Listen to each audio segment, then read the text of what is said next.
Arohanui, Letters to New Zealand, from Shoghi Effendi and on his behalf.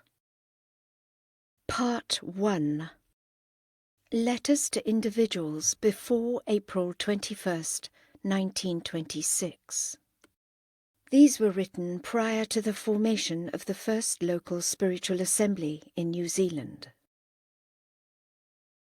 1. June 22nd, 1923, to Margaret Stevenson, my dear Bahá'í sister. Your beautiful letter of April 3rd, written to the beloved guardian of the cause of God, our dear Shoghi Effendi, was received. He was much impressed and charmed with the spirit of your letter, which indicated deep devotion to and absolute dependence on the Holy Spirit of the beloved Master, Abdu'l-Baha. He instructed me, with a heart overflowing with love, to answer your letter, conveying to you his high estimation for the beauty of the faith of the New Zealand Friends, and deep appreciation towards the splendid services of our dear Mr. and Mrs. Dunn, who are so wonderfully blessed and assisted by the power of the Holy Ghost. He loves you all and prays for your happiness and spiritual growth.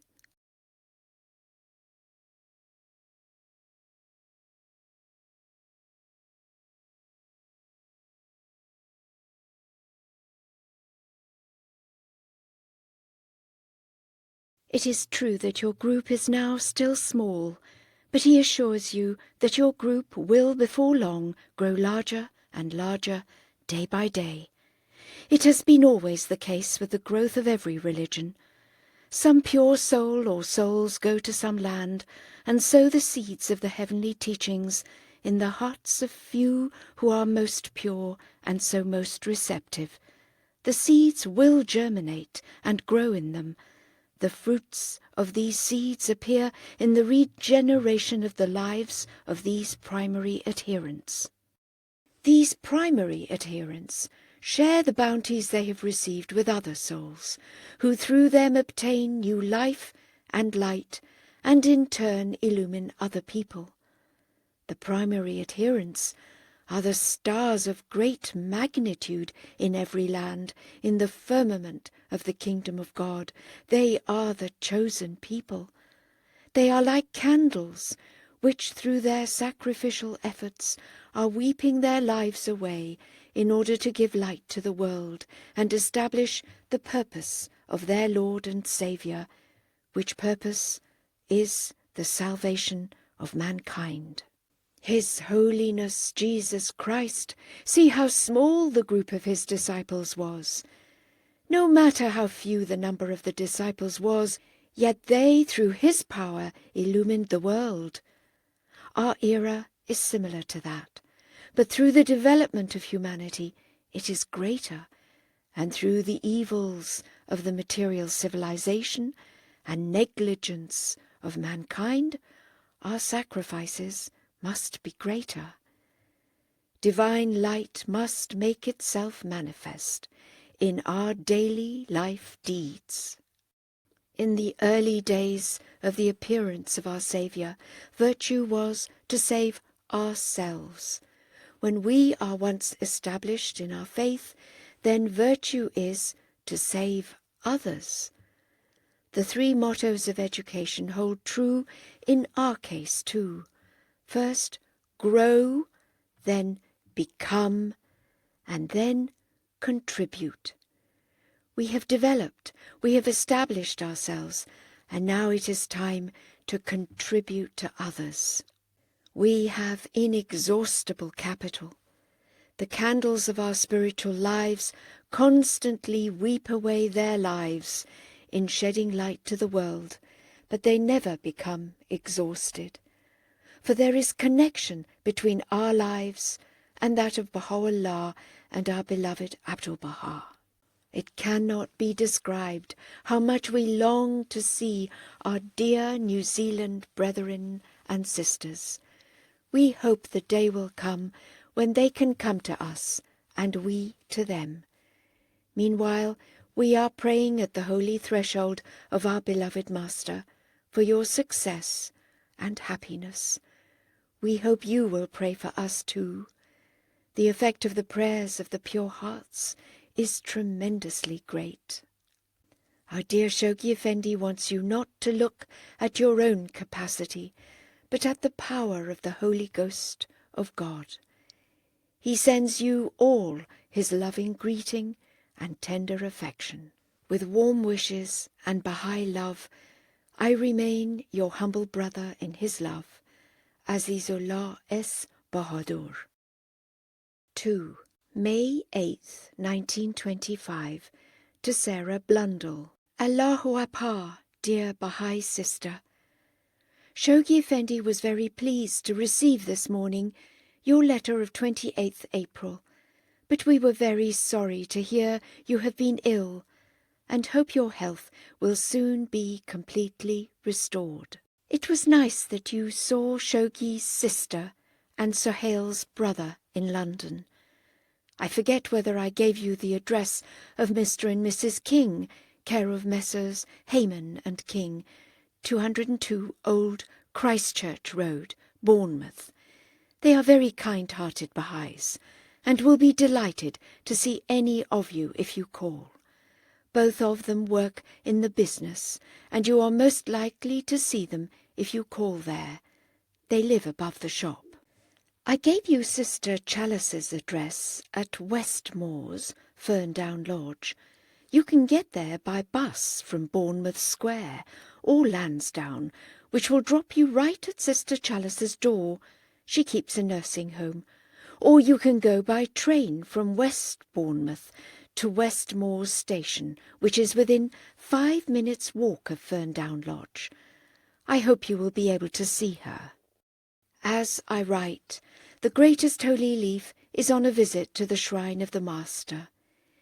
It is over a year, I think, since she has been able to visit the shrine, and until now she has not seen the new gardens, in the laying out of which Shoghi Effendi has taken such a deep interest. The gardens are looking lovely now, and it is easy to imagine how delighted she will be. One day during the feast of Rezvan, she and the Holy Mother were able to visit Bahá'í and the garden of Rezvan. I have quite recovered from my pleurisy now, and am steadily regaining my strength. Shoghi Effendi is still tired. I hope he will soon be able to take a rest. All the friends here join in loving greetings and best wishes to yourself, your son and daughter, Miss Stevenson and Effie Baker. With warmest greetings, your brother in the service of the beloved, J. E. Esselmont. My dear precious sister in Abdu'l-Baha, I was so glad to hear from you directly and learn of your improved health and meeting with the English Bahá'ís. I need not assure you of my ardent prayers for your happiness, good health, and continued success in the service of the cause. I hope and pray you will be enabled by the guiding spirit of the Master not only to stimulate the interests of your friends and relations in this cause, but to make of some of them earnest and whole-hearted believers and supporters of the faith. Shoghi. 3. May 9th, 1925, to Margaret Stevenson. Allahu Akbar, dear Bahá'í sister. The greatest holy leaf and Shoghi Effendi have asked me to answer on their behalf your kind letters of April 2nd from Port Said and April 14th from London. We were sorry to hear that Mrs. Blundell got a chill on the steamer and was laid up for a few days after her arrival in London. We hope that by this time she is all right again. We had a note from her from Bournemouth. You will be glad to hear that the greatest holy leaf and the Holy Mother were able to motor to Bahá'í and Rezvan one day during the feast of Rezvan, and that yesterday the greatest holy leaf motored to the shrine of Abdu'l-Baha, and saw the new gardens in which Shoghi Effendi has been taking so much interest. Yesterday, a Dutchman arrived here from Port Said, the first Dutch Bahá'í, so far as we know. He has been a sincere and earnest truth-seeker for years. About 9 months ago, he left his home at The Hague and walked on foot through Belgium, France and Italy. Then he felt some inward urge to go to Egypt and travelled thither by a Dutch cargo steamer. When the steamer arrived at Port Said, Mahmoud Effendi, one of the Port Said Baha'is, came on board and was introduced to Mesdag, the Dutchman.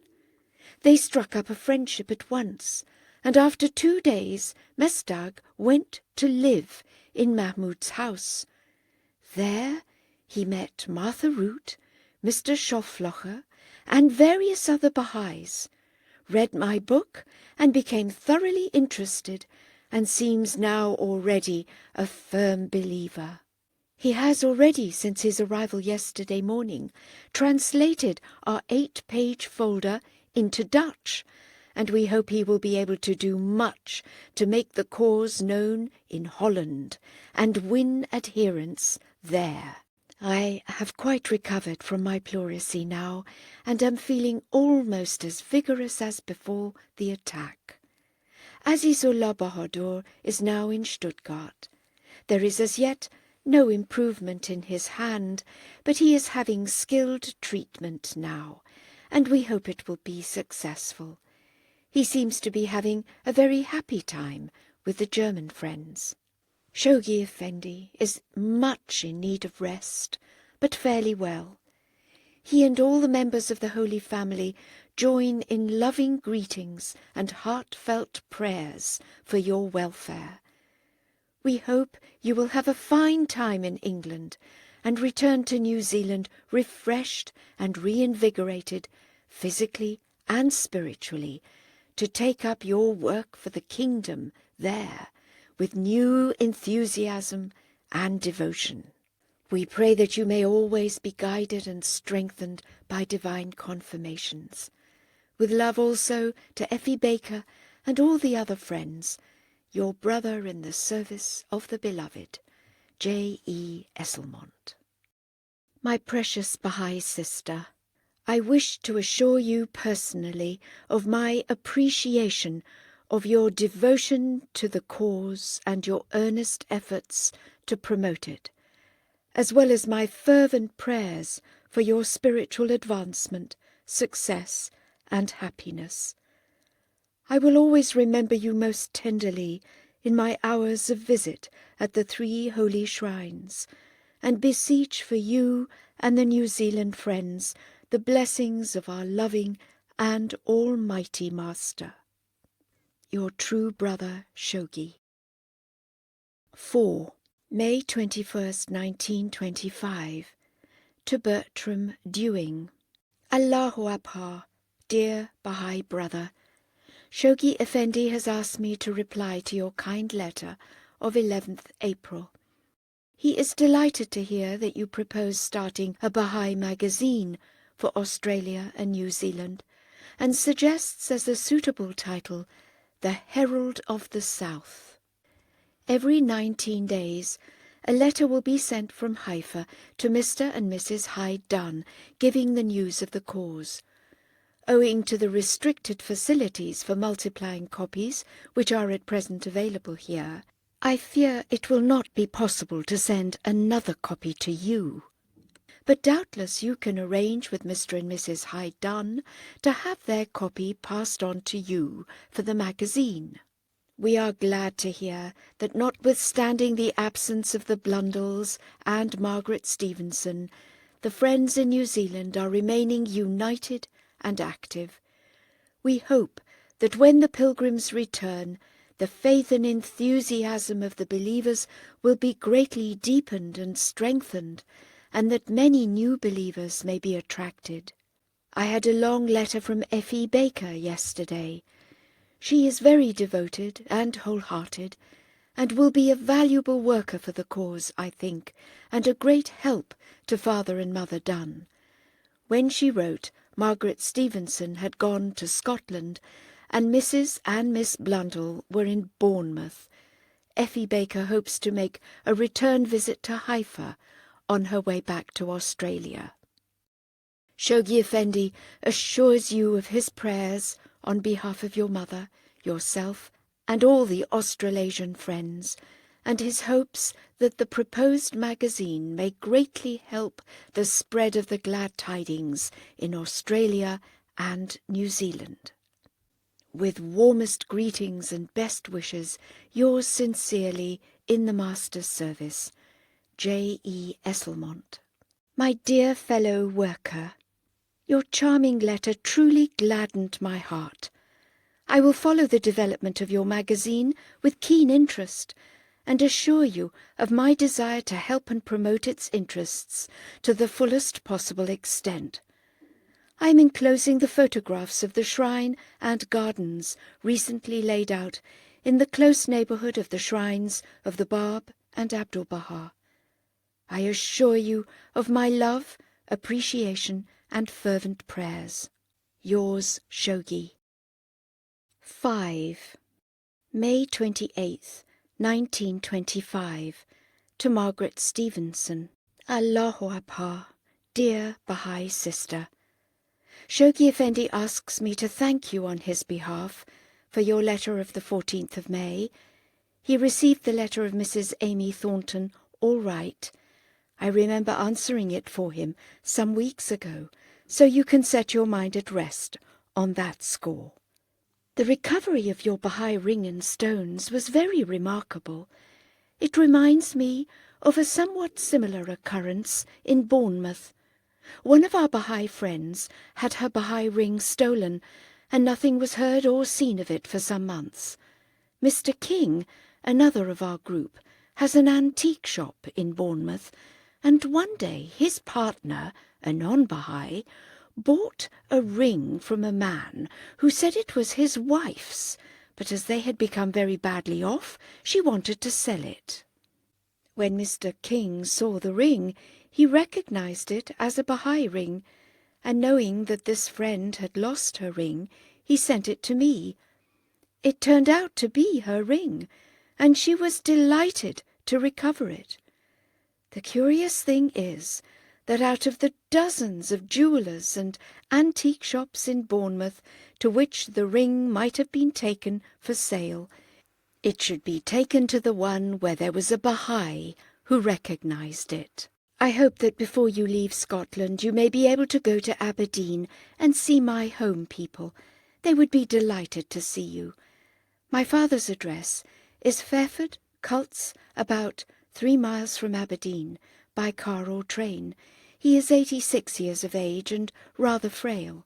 My sister looks after him.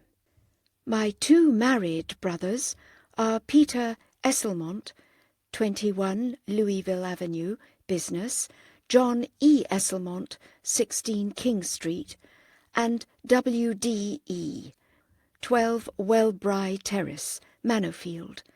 Both of their houses are near the Manorfield car line. We were very glad to hear of your meetings with the friends at London and Westmore's. Many thanks for your letter to myself and the excellent snapshots enclosed. I am glad you have fallen in love with Sister Chalice, and hope you will see her again before you leave. I had a delightful letter yesterday from Miss Kilford of Westmore's, whom I regard as a Bahá'í granddaughter, as she was brought into the cause by Sister Chalice, who calls me her Bahá'í father. We hope Shoghi Effendi will get away soon for a much-needed rest. The greatest holy leaf was rather seriously ill last week, but is a good deal better again, although very feeble and frail. I have been advised by the doctors to leave Haifa for the summer months, as my breathing has lately been troublesome, and they think the moist heat during the summer here would be bad for me. On the same day on which this decision was arrived at, I received a cordial invitation to go to a place in the Black Forest for my summer vacation. The doctors considered this place would be ideal for me, and that the sooner I got away the better. So I leave in 3 days' time. My address will be care of Frau Victoria von Sixtfeld, Hüsli, Finsterlingen, bei St. Blasien, Baden, Germany. I hope to return to Haifa in the latter part of September to resume my work here. Shoghi Effendi, the members of the Holy Household, and the friends here join in loving greetings and best wishes. Your brother in the service of the Beloved, J. E. Esselmont.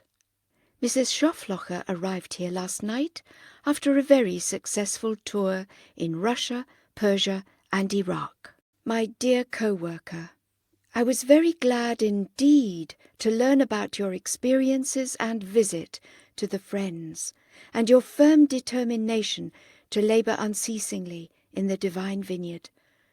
I will continue to pray for you that all your relatives and friends may recognize and be illumined with the resplendent light of this divine revelation. Never feel disheartened, and trust me ever your affectionate, grateful, and true brother in the service of the cause. Shoghi. 6. November 4th, 1925, to Margaret Stevenson. Dear Bahá'í sister, Shoghi Effendi received your kind letter and wishes me to acknowledge its receipt.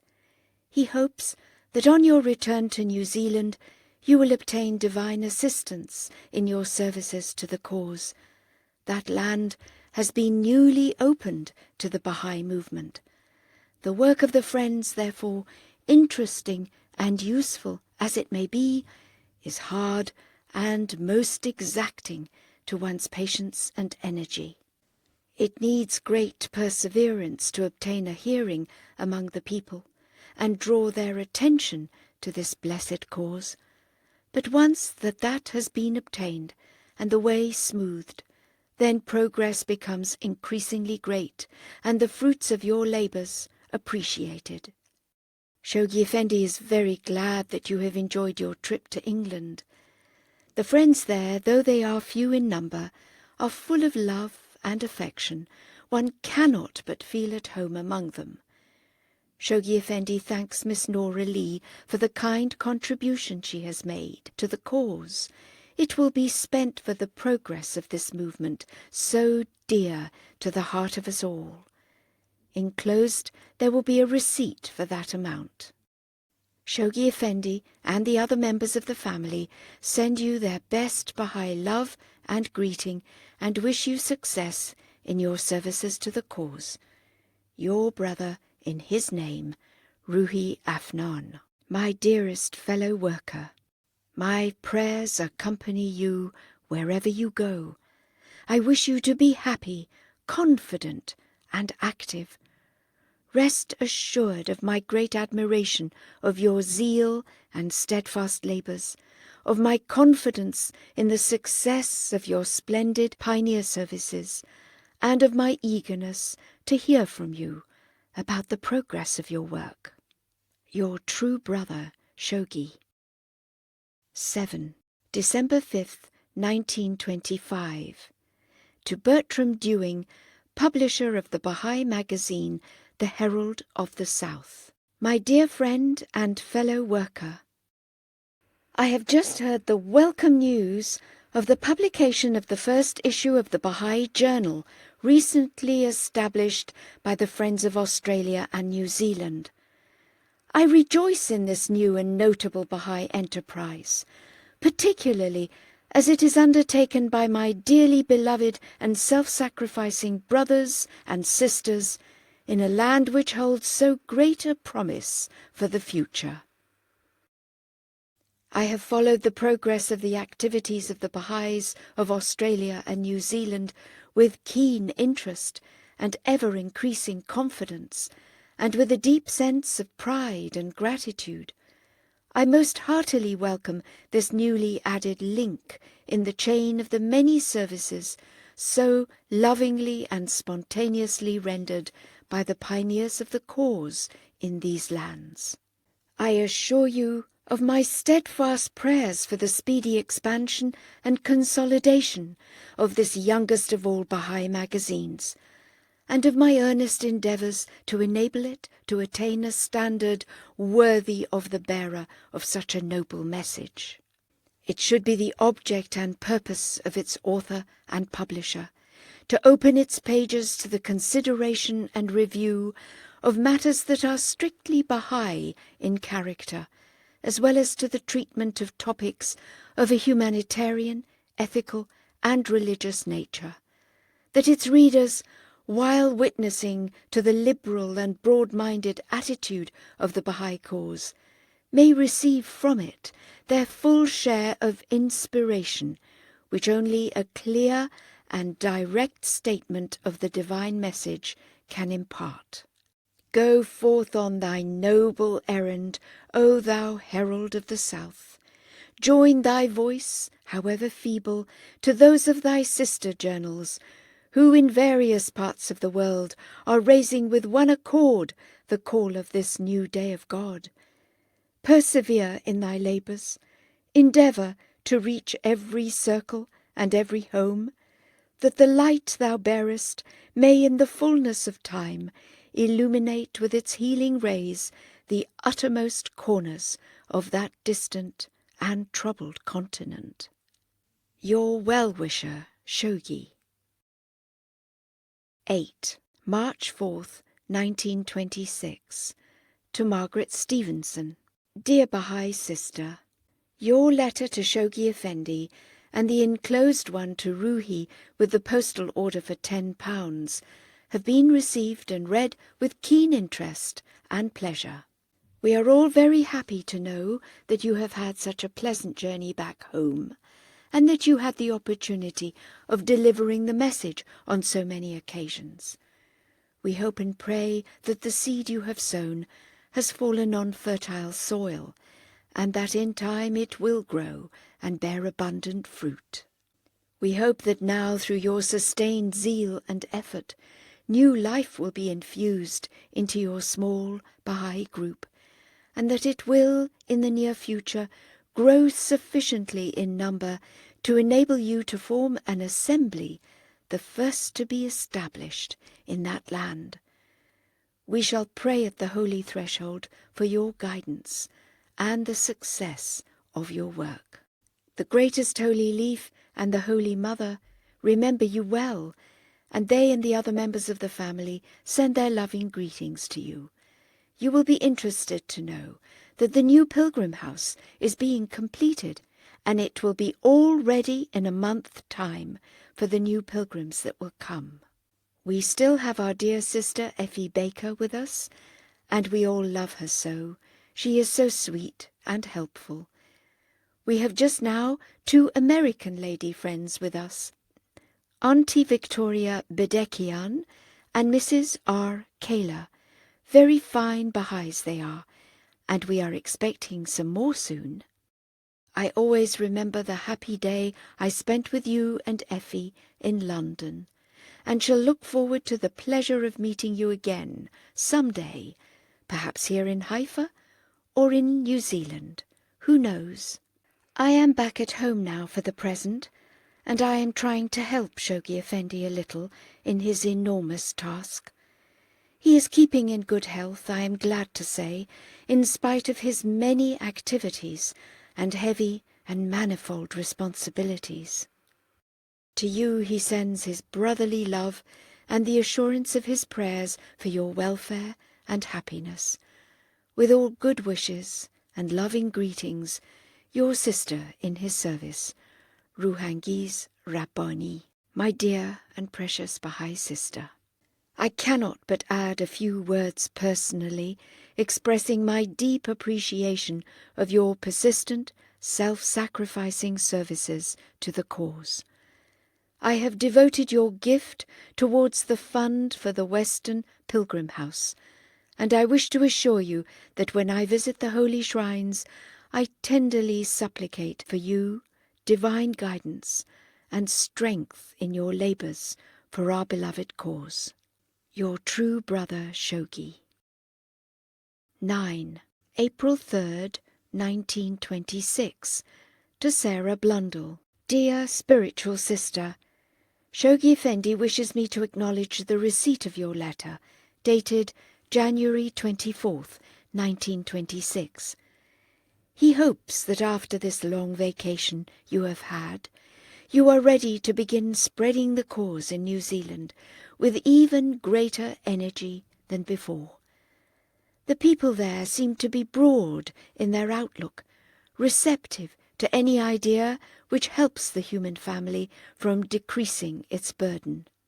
Shoghi Effendi was most chagrined to hear of the sudden death of your son, and wishes me to extend to you his deepest love and sympathy. There is no special news here, except that we have removed to the new pilgrim house. Miss Baker is well and very busy entertaining the friends and arranging the new home. Shoghi Effendi, as well as the other members of the family, are well and send you their love and greetings. They earnestly pray for your success and hope to hear before long the news of your many victories in the field of services to the cause. Please convey my loving greetings to your son and daughter. Yours most sincerely, Ruhi Afnan. My dear fellow worker, I wish to express in person my deep sympathy in the heavy loss you have sustained. May the beloved Comforter strengthen you and sustain you in your bereavement. The memory of your visit to the Holy Land is still fresh and vivid in my mind, and I pray and supplicate at the holy shrines that your labours in the cause may yield an abundant harvest. Your sympathising brother, Shoghi. Part 2. Letters to Individuals, April 21st, 1926 to April 21st, 1934. The first combined National Spiritual Assembly of the Bahá'ís of Australia and New Zealand was formed in 1934. 10. August 12th, 1926, to Sarah Blundell. My very dear spiritual sister, Shoghi Effendi has been in receipt of your interesting letter, dated June 7th, 1926. It is a great pity that your health has more or less handicapped you in your service to the cause. We, however, hope that this weakness will soon vanish, and your health and strength be fully restored. The case of the teacher who has been in Palestine is one really to be lamented. All such persons, instead of procuring their information from the very source when they are so near to it, they go to the missionaries who are undoubtedly biased. They are immediately told that the cause is nothing more than a sect of Islam, a movement that may do immense good to the Mohammedan world, but far from ranking with Christianity or satisfying its needs. Then they refer this ignorant and innocent person to books such as Brown's. It is their fault for having gone to the wrong source for proper information, but once they have gone, it is not their mistake to have been misled. We have heard of many such instances, and there is absolutely no remedy except to leave them until they find the truth for themselves. We can only pray for their guidance. Shoghi Effendi always prays for you as well as the other Auckland friends, so that through your combined efforts the cause may prosper there and obtain a strong position in the life of the people. I am not the least familiar with the social conditions there, but I am sure there is a ready field for active service. Yours in his name, Ruhi Afnan. My dear fellow worker, I rejoice to learn that your dear sons are realizing gradually the significance of this unique and mighty cause, and my constant and fervent prayer is that you may witness ere long the the fruition of their slow yet sure spiritual evolution. Persevere in your labours, for I entertain and cherish the brightest hopes for the future awakening of promising New Zealand. I shall ever remember the memorable visit of the first New Zealand believers to the Holy Land. Please assure them of my undying affection. Your true brother Shoghi. 11. August 12th, 1926. To Margaret Stevenson. My dear spiritual sister, Shoghi Effendi wishes me to acknowledge the receipt of your letter, dated June 7th, 1926. It was most interesting to go over your circular letter and read the many points of interest. I was especially struck by the literature you have sent to Lord and Lady Allenby. If they have at all seen them, I am sure they were much impressed, for they knew the Master so well. They were surely very astonished to see a group of Bahá'ís formed in such a distant land. I am very ashamed of myself not to have yet answered your letter of some months ago. It was mainly because Shoghi Effendi wrote you and acknowledged the receipt of your contribution for the Pilgrim House that I have been so neglectful. I took Miss Baker's advice on the matter, and together we went downtown and bought a set of straw chairs. We thought that would be most appreciated by the friends while sitting in the veranda of the new Pilgrim House. I remember a prayer which you wrote has been asked by a certain friend to be read daily. I believe sometimes the friends, through their zeal and ardour, do things that are not asked in the cause. We have only one prayer that we have to say daily. No one in the world has the power given to him by Baha'u'llah to add another to that daily prayer.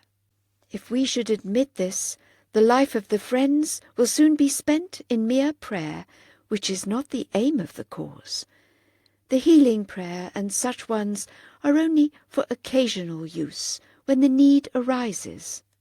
Shoghi Effendi wishes me to extend to you his hearty greetings and assure you of his prayers. Yours in his name, Ruhi Afnan. My dear fellow worker, your letters are always a source of inspiring joy and stimulating encouragement to me.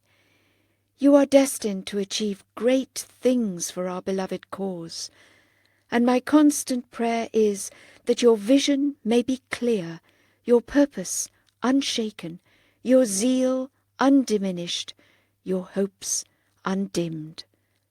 Let not obstacles and disappointments, which are inevitable, dishearten you, and whenever you are faced with trials, recall our beloved's innumerable sufferings. You certainly occupy a warm and abiding place in my heart. Your true brother, Shoghi.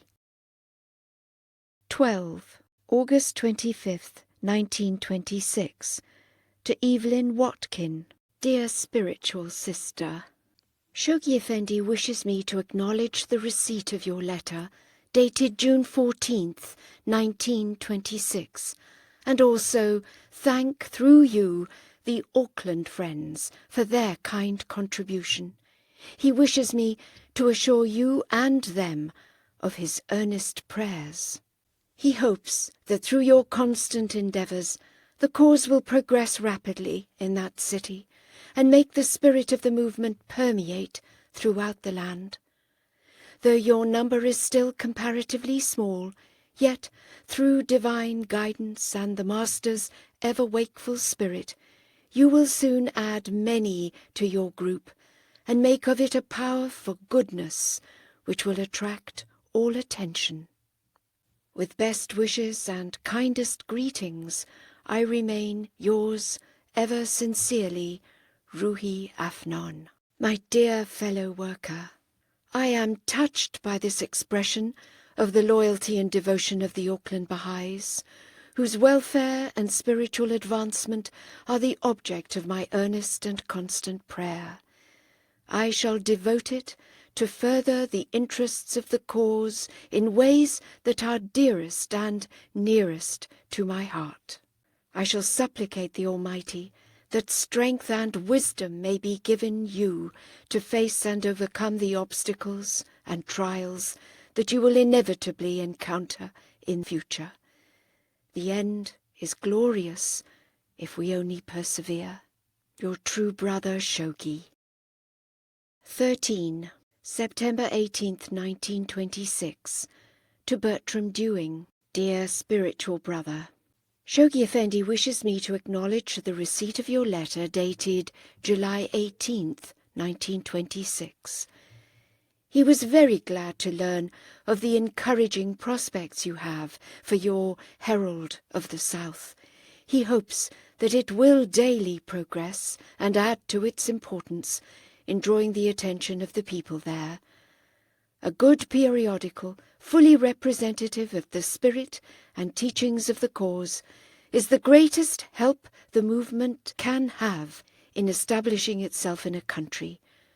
So, though difficulties may be found at the outset, we should bear them patiently and await that the future should give us our reward. Shoghi Effendi wishes me to extend to you his loving greetings and assure you, as well as your mother and Mr. Brewer, of his constant prayers.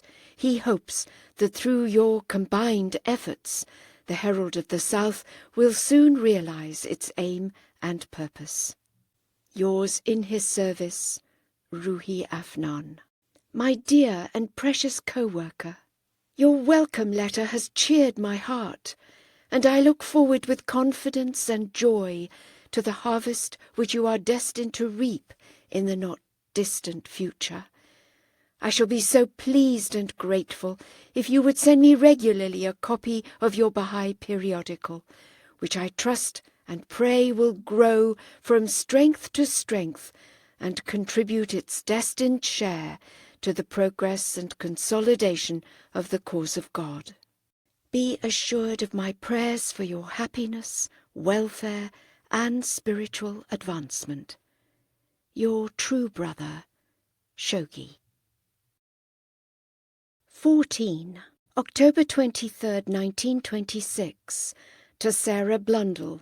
Dear spiritual sister, Shoghi Effendi wishes me to acknowledge the receipt of your letter dated 11/9/26.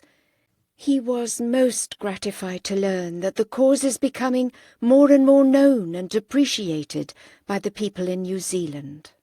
This is as important as the actual increase of the number of the Friends, for it means that the principles are gradually permeating the thoughts of the people and making them more ready and receptive to the full identification of their beliefs with the precepts of the cause. Shoghi Effendi wishes me to assure you of his prayers for you as well as for the other Friends in New Zealand.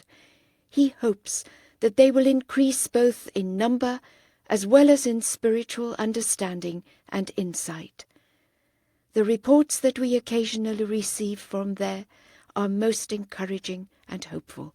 It seems that the people there, due to their breadth of mind and lack of traditional drawbacks, show better prospect than many other places.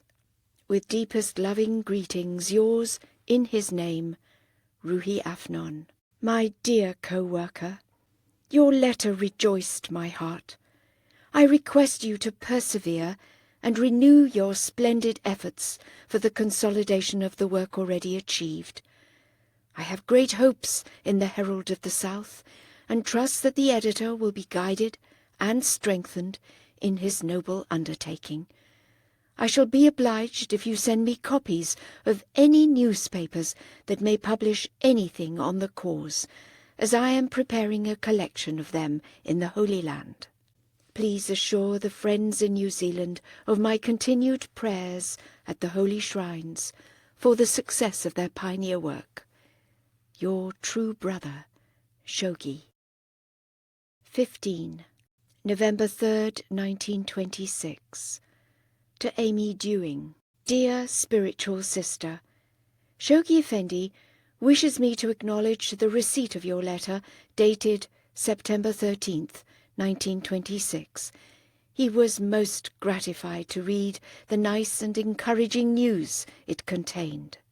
He hopes that the Herald of the South will daily increase in importance, and now that it is coming out in printed form, obtain a great number of readers. You should try from the very start to maintain a high standard for its articles. They should be broad in view, clear in style, and scholarly in their development of the different subjects. In short, the public should be taught to consider it as a paper fully worthwhile to read and meditate upon. Shoghi Effendi will remember in his prayers all those who are working in this noble field of service. Shoghi Effendi desires that you should extend his loving greetings to all the friends in Auckland. He hopes that through their endeavours and the Master's invisible guiding hand, they will succeed to raise the standard of the cause in that land to such heights that it will arouse the interest of all the seeking souls, and in due time win their support. The members of the Master's family are well and send you their loving greetings. Yours in his service, Ruhi Afnan. My dear co-worker, I shall pray from all my heart for the steady development and the growing influence of the Herald of the South. May its voice grow in strength and power, and may its pages increasingly reflect the dynamic spirit of the faith, and mirror forth the ever-expanding activities of the Friends in Australasia as well as in distant lands. Persevere in your efforts. Let not obstacles damp your zeal and determination, and rest assured that the power of God, which is reinforcing your efforts, will in the end triumph and enable you to fulfill your cherished desire. Shoghi. 16. January the 11th, 1927, to Amy Dewing. Dear Bahá'í sister, our beloved guardian has asked me to write to you for him. He is very pleased with your letter of December 8th, which reached him on January 10th, and he is very glad to hear of your activities in New Zealand. He will pray earnestly that your sincere efforts to make Baha'u'llah's revelation widely known will bring forth much fruit and have a great result. In the newer countries, minds are more open and the people more ready and willing to receive this great message. With regard to the Queen of Romania's 3 articles, he will see that you receive them correctly. He considers the last one, in which she acknowledges Mohammed as a true prophet of God, to have great importance for the East and especially in Persia. This evening I personally have had a most interesting conversation with Dr. Habib of Kermanshah, who is now on a visit to Shoghi Effendi with his wife and little girl. He was telling us of the continued fanaticism of the Muslims of Persia, and how during 2 periods of the year especially, the fanatical mullahs preach against the Bahá'ís from their pulpits, saying to the ignorant, "No matter what evil things you have done during your life, or what sins you have committed, if you kill a Bahá'í who is an enemy of Islam, or even if you take his property or severely injure him, all your own sins will be wiped out and forgiven for the sake of this good deed of destroying an enemy of the faith." In this way they incite the people to deeds of violence and persecution. He said that the Bahá'í teachings are spreading rapidly amongst the more educated classes, but it is difficult to teach the very poor and ignorant fanatical people, though when they do become believers, they are very strong and faithful. The 2 periods of particular danger for the Bahá'ís in Persia are the fast month and the period of Muharram, which lasts for 8 weeks. Shoghi Effendi is very interested to hear of the engagement of your son to a Bahá'í young lady, and he prays that in future they may do a great work for the cause. He hopes so much that you will recover your full health and strength, and he will pray especially for that. It is good to know that Esperanto is increasingly studied in New Zealand. He will certainly pray for Miss Poulter and her mother, as you ask him to do, and also for your dear son and your 2 daughters. Please accept all best wishes from myself, and believe me yours in his service, Ethel J. Rosenberg. My dear and able co-worker, I have read the issues of the Herald with deep joy and thankfulness. I will continue to pray at the holy shrines that the invincible power of Baha'u'llah may add to your present opportunities, extend the sphere of the journal, and enable you individually and collectively to mirror forth the beauty and the power of this divine revelation. Your true brother, Shoghi. 17. January 30th, 1927. To Evelyn Watkin. Dear Bahá'í sister, Shoghi Effendi wishes me to thank you for the money order for £1, which he has safely received, sent for the help of the sufferers in Persia. He is himself sending this money to the National Assembly in Tehran, and has requested them to send him the receipt for it. When he receives their receipt, he will forward it to you, and urges you to give it to the friend who sent the money. The Persian friends will be very much pleased at receiving this kind remembrance and help from far distant New Zealand. With love and warm Bahá'í greetings from the Holy Household and the friends here to the dear friends in Auckland. In the Master's service, sincerely yours, Ethel J. Rosenberg. My dear co-worker, I am deeply touched by this further evidence of the love and devotion of the New Zealand Bahá'ís, and I will gladly forward their contribution of our friend to the Tehran Assembly to be sent by them to the sufferers in Jahrom.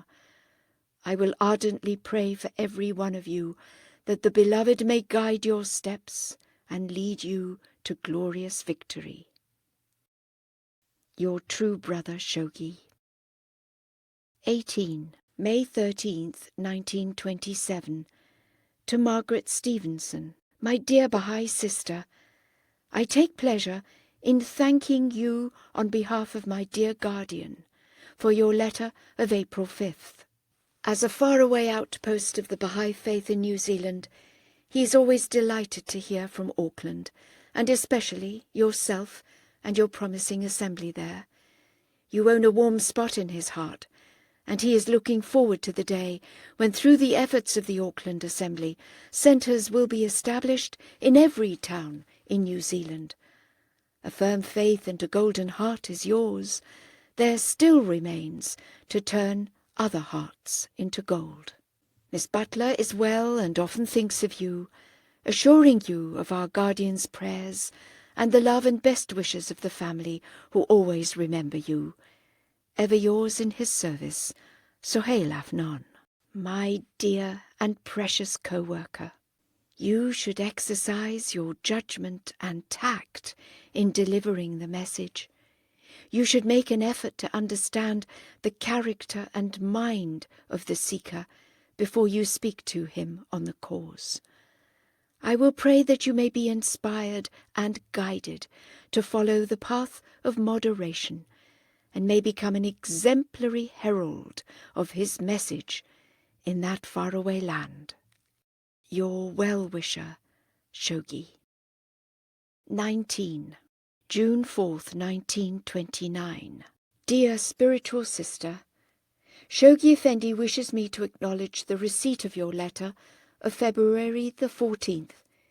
He always feels great pleasure to obtain some news from the friends of that distant land, and he hopes and prays that through God's blessings and your constant endeavours, the cause will develop in New Zealand and bring into its fold many sincere and devoted souls. The news that we daily obtain from the different parts of the world bring in wonderful news of the progress of the movement. The world is gradually appreciating the significance of this movement, which has been for so long misunderstood and denounced. Yours ever sincerely, Shoghi Effendi. My dear spiritual sister, I wish to assure you in person of my prayers for you, as well as the dear and unforgettable friends in Auckland, who assuredly occupy a warm and abiding place in my heart. I eagerly await the news of the progress of their work, and trust and pray that the Almighty may guide their steps and help them to surmount every obstacle. Shoghi. 20. October 4th, 1930. To Bertram Dewing. Dear Bahá'í brother, Shoghi Effendi wishes me to acknowledge the receipt of your letter, dated April 6th, 1930, written from London.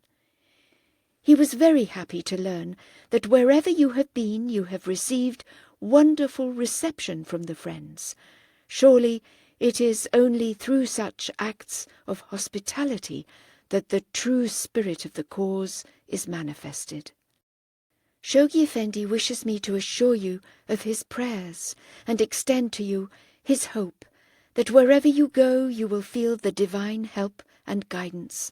He hopes that in America you will experience the true spirit of love that animates the friends there, and that you will give them Shoghi Effendi's greetings.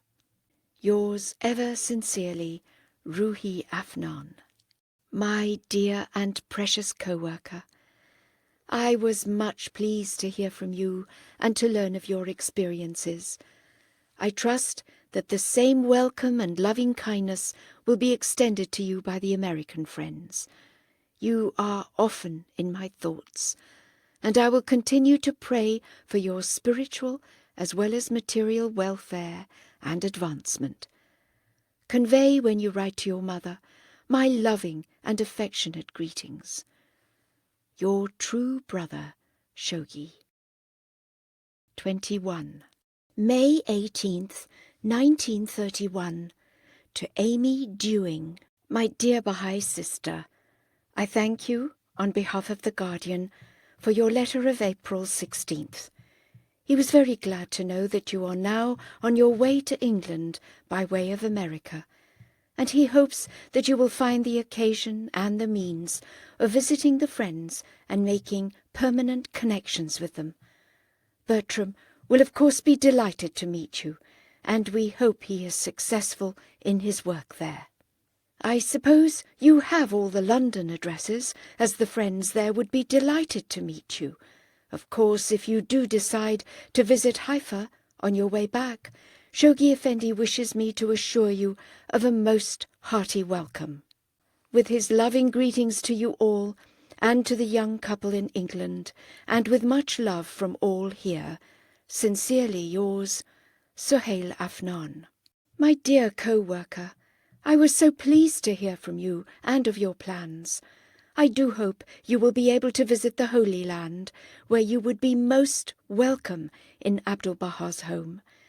I will pray for the success of your efforts from the depths of my heart when I visit the holy shrines. May the Beloved enable you to render distinguished services to his cause and remove every obstacle from your path. Your true brother, Shoghi. 22. December 17th, 1931. To Amy Dewing. Dear Bahá'í sister, Shoghi Effendi wishes me to acknowledge the receipt of your letter, dated December 2nd, 1931. He is very sorry that you cannot on your way to New Zealand break your journey and come over for a short visit to Haifa.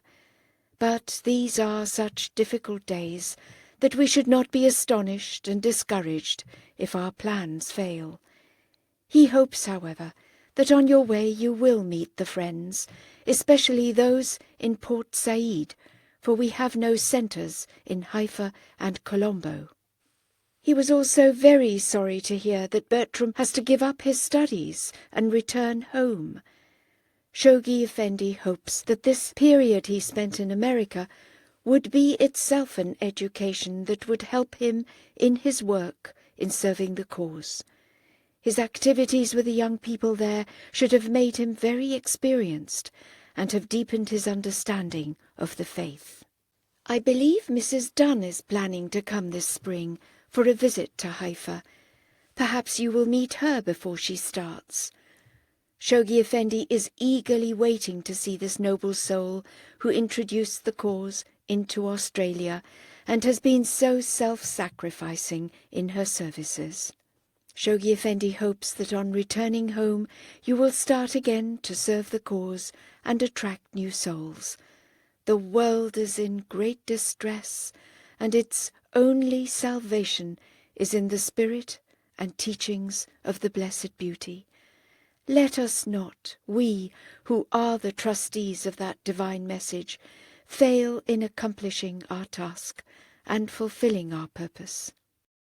Assuring you of Shoghi Effendi's best wishes, I remain yours ever sincerely, Ruhi Afnan. Dear and valued co-worker, I am wiring the friends in Port Said to meet you on your arrival, and I very much regret your inability to come to Haifa and visit the holy shrines. I will continue to pray for you, for your son-in-law, and for your dear and promising son, for whose future work in the cause I cherish the brightest hopes. I will also remember in my prayers the friends in faraway Australia and New Zealand, and will supplicate for them all the Master's richest blessings and unfailing guidance. Shoghi. 23. April 29th, 1933. To Emily Axford. Dear Bahá'í sister, Shoghi Effendi wishes me to thank you for your kind letter of March 16th, 1933, as well as the enclosed article which has been translated by Mr. Paul into the Maori language. The Guardian has already written to Mr. Paul and expressed to him his deep appreciation for the service he has rendered to the faith, but especially to his own people, who through the means of such literature will be acquainted with the teachings and will receive the light of guidance brought to the world by Baha'u'llah.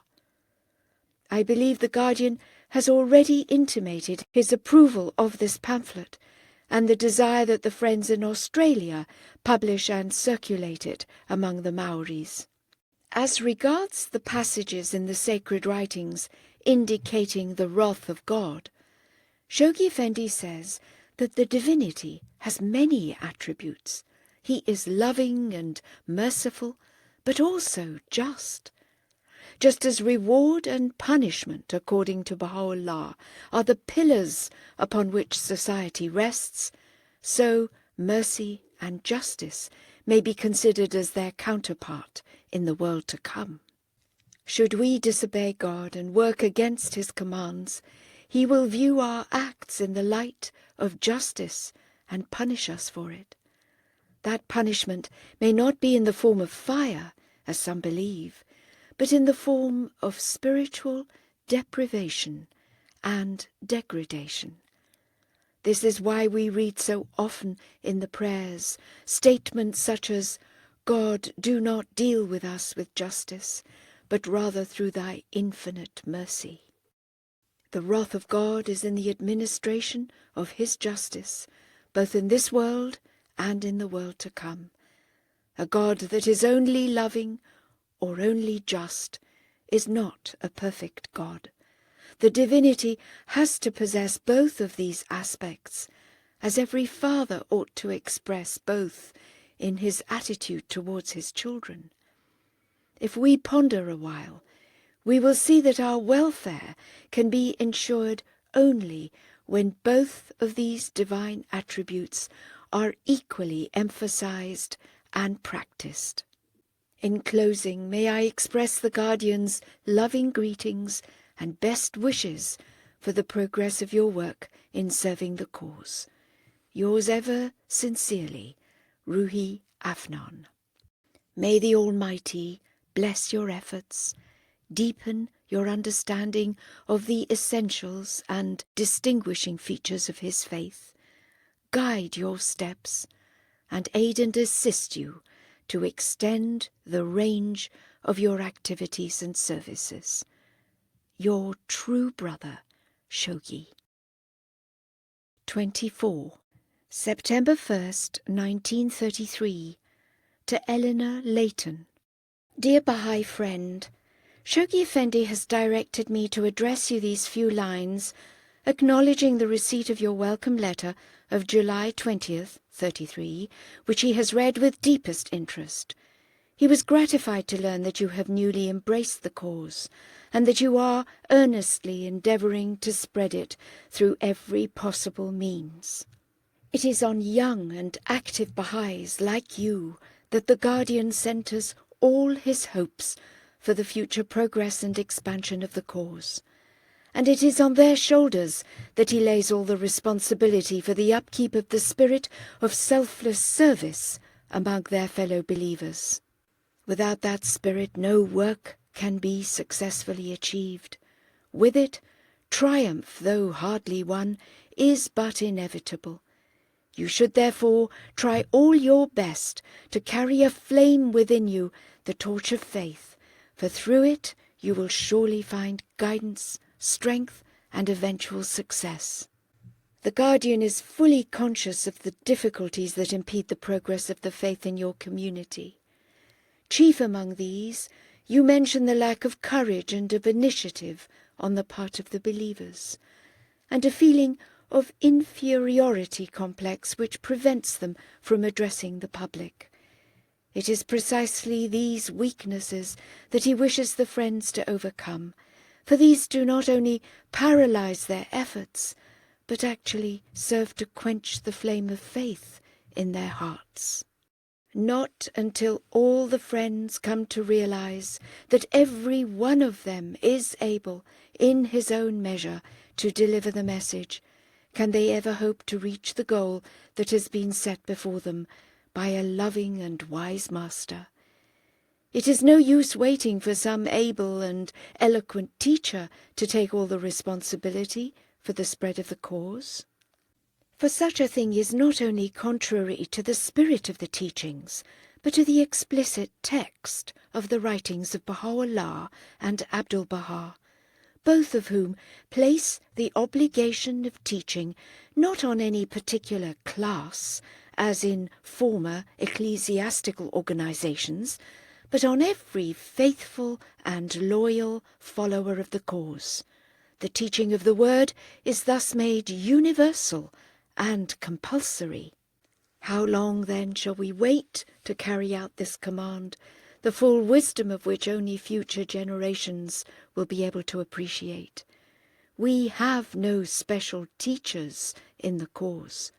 Everyone is a potential teacher. He has only to use what God has given him and thus prove that he is faithful to his trust. Visiting teachers, who are at least in a general way supposed to be more competent and able than the rest, are undoubtedly of a great help, but these can never replace the mass of individual believers and fulfill what must be inevitably accomplished through the collective effort and wisdom of the community at large. What visiting teachers are supposed to do is to give the final touch to the work that has been done, to consolidate rather than supplement individual efforts, and thereby direct them in a constructive and suitable channel. Their task is to encourage and inspire individual believers, and to broaden and deepen their vision of the task that is to be done. And this not by virtue of any inherent spiritual right, but in the spirit of simple and wholehearted cooperation. It is in this light that Shoghi Effendi views the whole problem of teaching, not only in New Zealand, but in all the Bahá'í world. He would therefore encourage you to take a leading part in the carrying out of his wishes on this point, to take yourself an active interest in teaching, not only private but also public, and in this way stimulate the friends to follow your example. It is then and only then that there can be a need for a qualified and competent visiting teacher in order to bring to full fruition individual teaching efforts.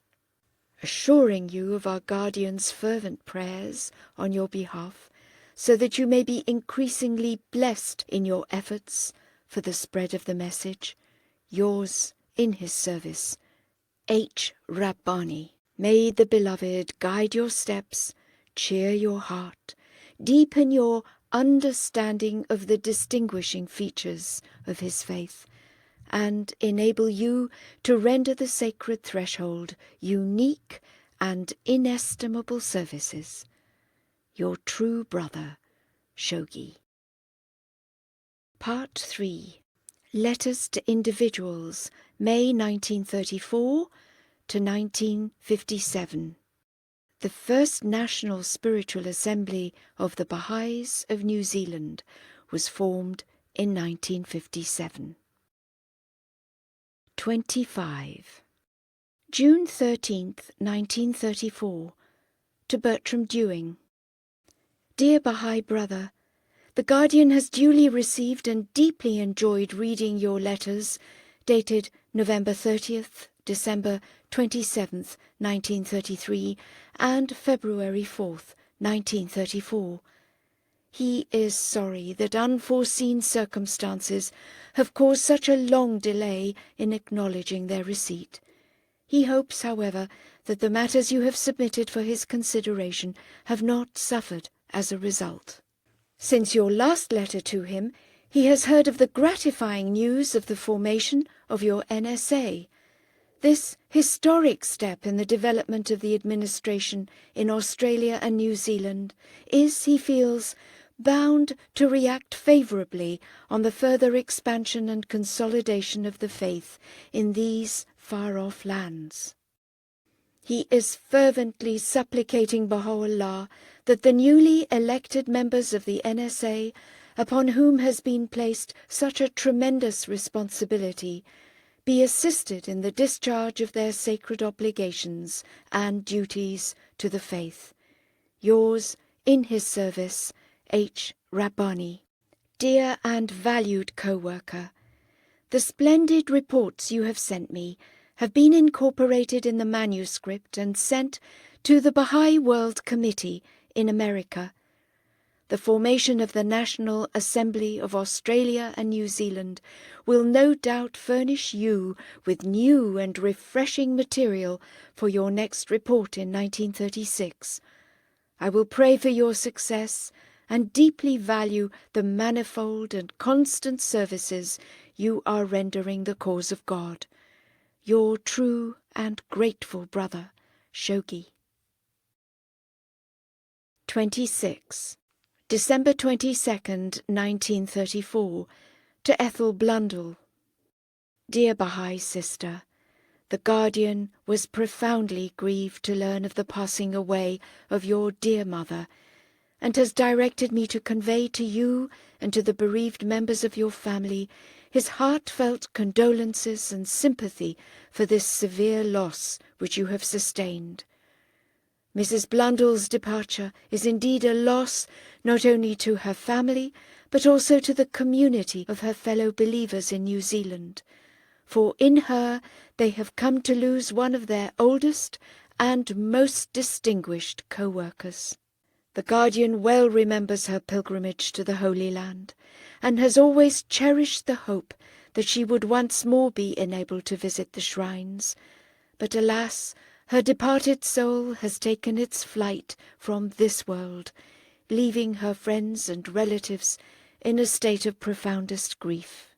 Their only consolation now is the realization that through her painstaking and sustained labours for the cause in Auckland, Mrs. Blundell has left an abiding monument to her memory, and one which will continue for many years to come to inspire and strengthen them all in their collective endeavours for the establishment of the faith in New Zealand.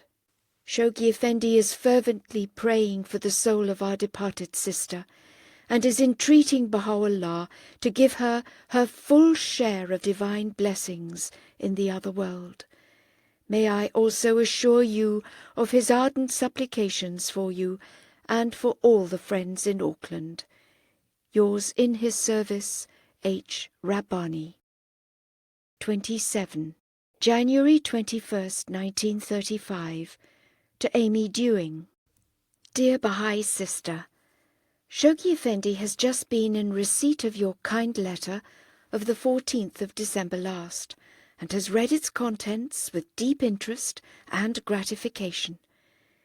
It made him so happy, indeed, to learn that you are pursuing your activities for the faith with such steadfastness and self-sacrifice, and also that through your beautiful and loving spirit, those members of your family who have not yet embraced the faith are being gradually attracted to it.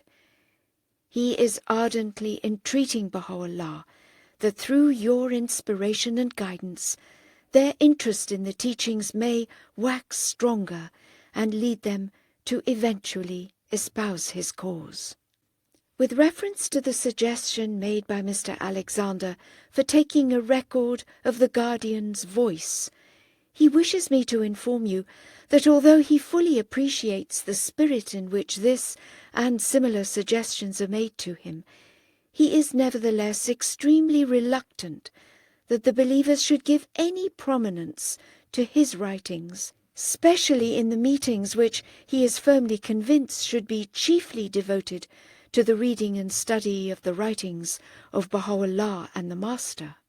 In closing, will you kindly convey his greetings and appreciation to all the friends in Auckland, and particularly to the members of your family, who he hopes will be assisted and sustained in their labours for the spread of the message.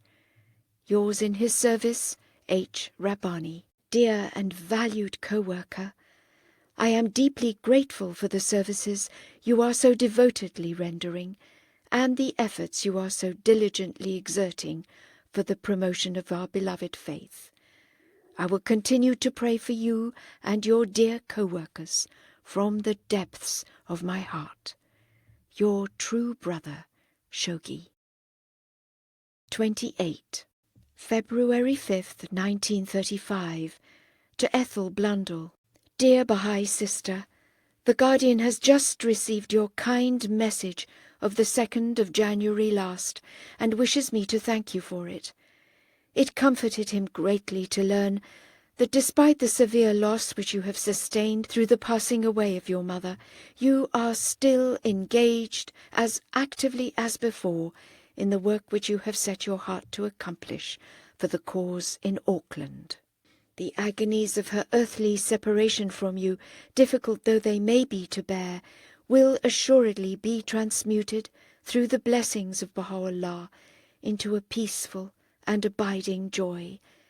In serving a cause for which your mother sacrificed so much, you will no doubt come to find the very purpose of your life, and the true secret of happiness in this as well as in the next world. The Guardian is fervently praying for you and for your brother, that you both may be strengthened and guided in your services to the cause, and in this way continue and enrich still further the noble heritage which your mother has left for the faith in New Zealand. With loving Bahá'í greetings to you and to all the friends in Auckland, yours in his service, H. Rabbani. Dear co-worker, I wish to assure you in person of my heartfelt sympathy in the loss you have sustained, and of my loving and ardent prayers for the departed soul. The work with which her name will forever be associated will confer upon her imperishable glory, and her example will serve to stimulate the rising generation to follow in her footsteps and carry on the work she has so nobly initiated. Your true brother, Shoghi. 29. May 20th, 1936. To Emily Axford. Dear Bahá'í Sister, Many thanks indeed from the Guardian for your welcome message of April 17th, just received. He would certainly be delighted to meet you in Haifa next year, and hopes that your visit to the holy shrines will give you a fresh vigour and a renewed determination to carry on your work for the cause. He specially cherishes the hope that your trip to England will be of great benefit to you, and also to our English believers. They will be only too happy to welcome you in their midst, and will thoroughly appreciate any assistance which you may give them during your sojourn in England.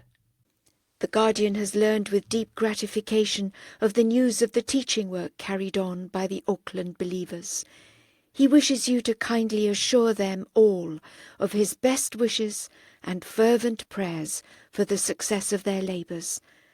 May Baha'u'llah bless, guide and strengthen them in every step they are taking for the spread of his faith and the consolidation of its institutions in this far-off land.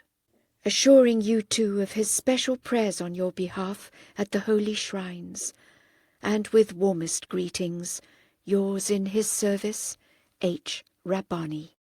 Assuring you of a most hearty welcome, and wishing you good health, happiness and success, your true brother, Shoghi.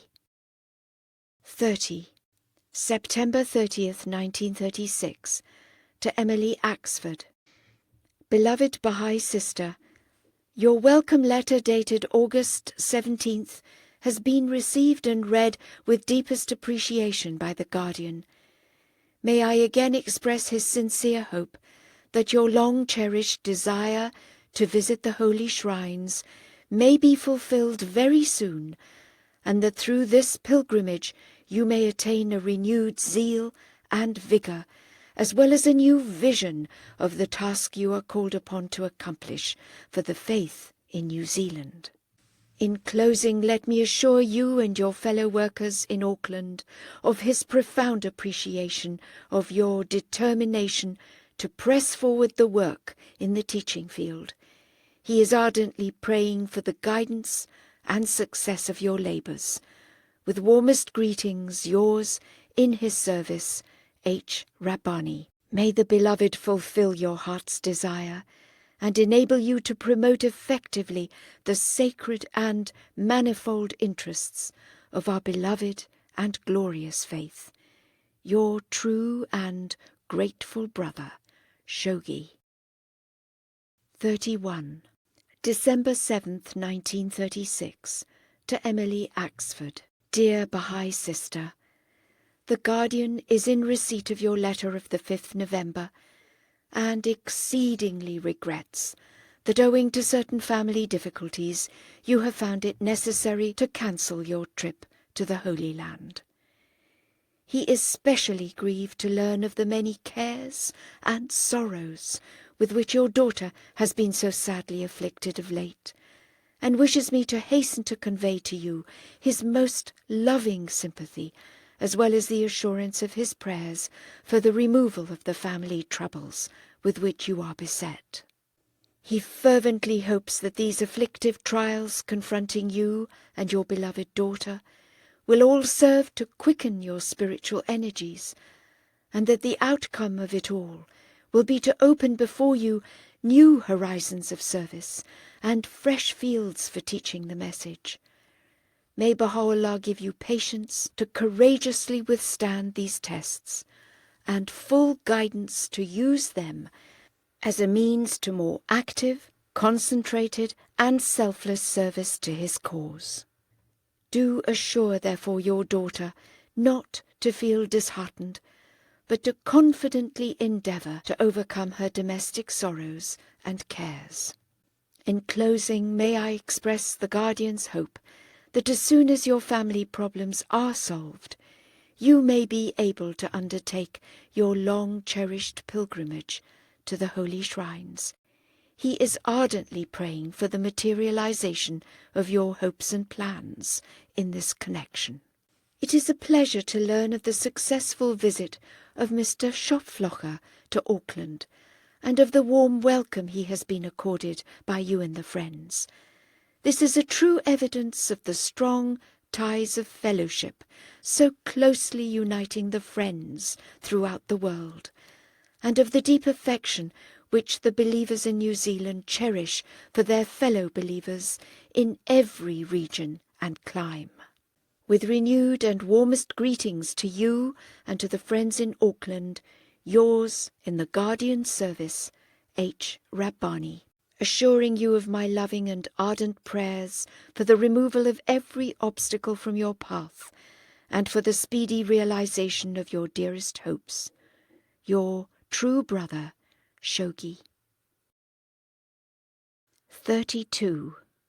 November the 8th, 1937, to Emily Axford. Dear Bahá'í sister, many thanks for your letter of September 16th, addressed to our beloved guardian. He is most pleased indeed to hear of Miss Holloway's interest in the cause, and appreciates keenly your efforts for bringing about her full confirmation in the faith. He is, at your suggestion, writing her directly and giving her the addresses of some individuals and centres in South Africa. He hopes that through contact with the friends, her interest in the teachings will be considerably increased, and she will be stimulated to help in spreading their knowledge throughout South Africa. The Guardian wishes you to keep in closest touch with her through correspondence, and to send her suitable literature on the cause, and to endeavour to make her join actively the faith. Again, with many thanks for introducing this lady, who indeed seems to be a most promising worker, and with loving greetings to all the friends in Auckland, yours ever in his service, H. Rabbani. May the Beloved bless you and aid you to surmount all obstacles that may stand in your path, and aid you to lend a fresh impetus to the work that has been so splendidly initiated. Your true brother, Shoghi. 33. May 17th, 1938. To Kitty Carpenter. Dear Bahá'í sister, the Guardian is in receipt of your letter of the 19th instant, and is indeed pleased to know that your visit to Cairo has been so happy and successful, and that the friends have extended to you such a warm hospitality all through your stay. He hopes this letter will find you well, and enjoying your visit to your relatives and fellow believers in England. With loving remembrances and renewed thanks for your message, yours in his service, H. Rabbani. May the Beloved fulfill your heart's desire in the service of his faith, and enable you to promote effectively the interests of its newborn institutions. Your true brother, Shoghi. 34. December 20th, 1938.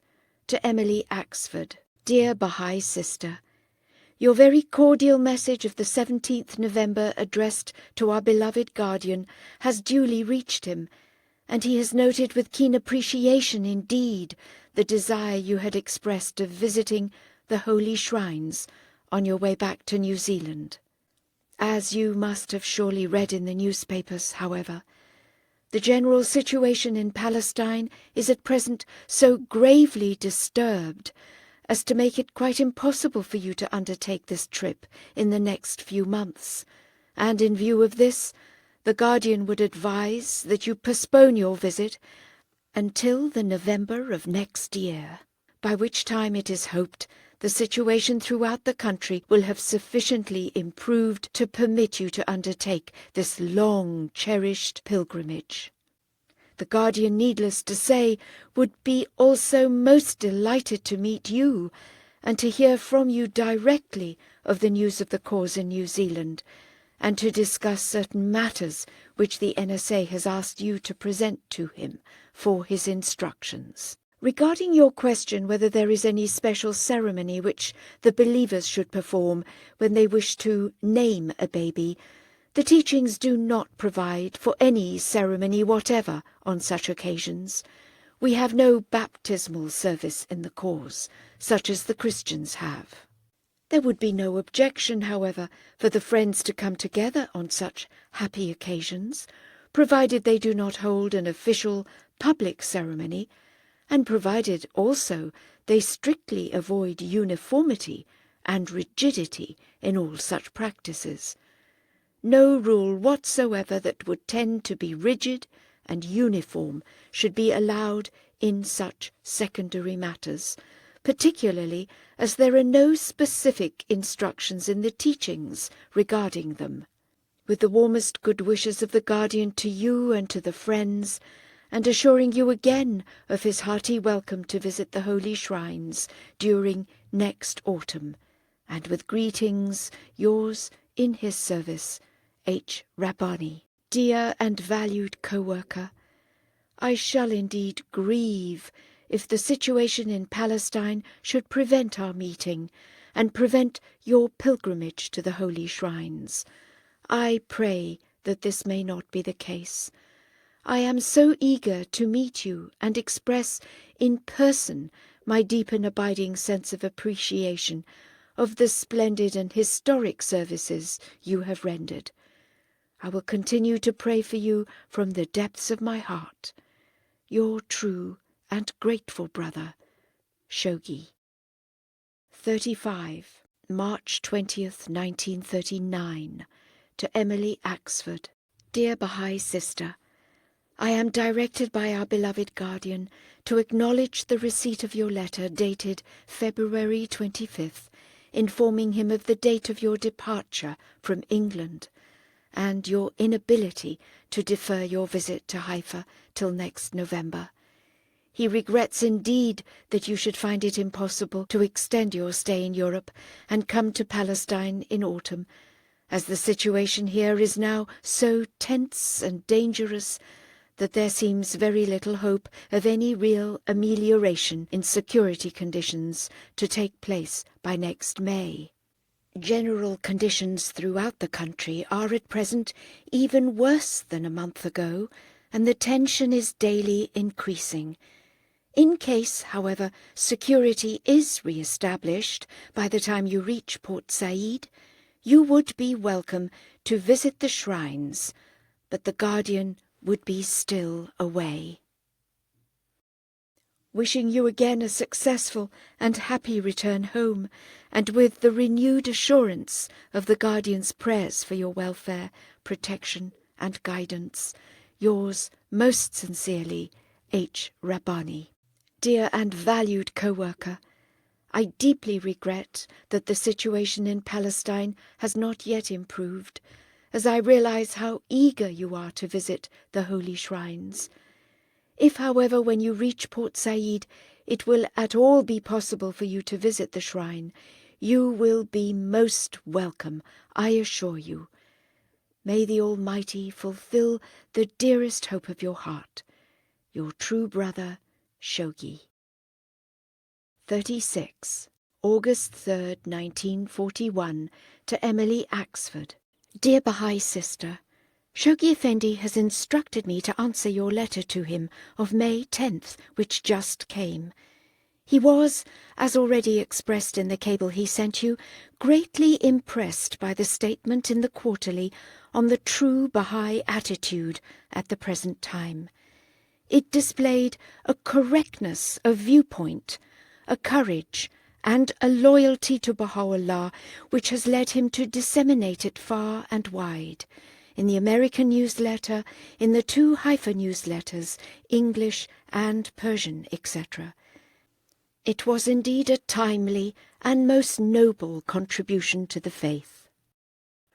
The friends in both Australia and New Zealand seem to have developed a most outstanding soundness in their relation to the teachings. This leads Shoghi Effendi to believe that they will make great contributions to the unfoldment of the worldwide aspects of the faith. His prayers are always with you, and he most deeply appreciates the splendid services you are rendering the cause, and will pray that the way will open for you to do even greater work, and in an ever-widening field. Please assure all the dear friends of Auckland of his loving remembrance and his prayers for their work. With Bahá'í love, R. Rabbani.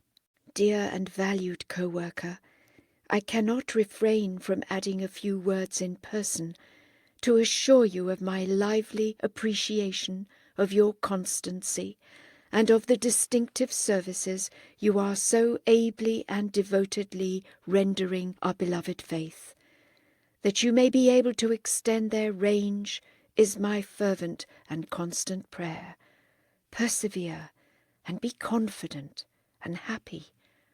Your true and grateful brother, Shoghi. 37. December 19th, 1947, to Bertram Dewing. Dear Baha'i brother, your letter to our beloved guardian, dated December 12th, has been received, and he has instructed me to answer it on his behalf. The previous letter you mentioned cannot have reached him, as he always replies to letters from the friends. Your book touches on a very important subject, and he regrets that he cannot read it himself. His work is so pressing and multiplying so fast that he invariably refuses to go over the manuscripts the friends send him, as he simply cannot attend to such things as well as all his other work.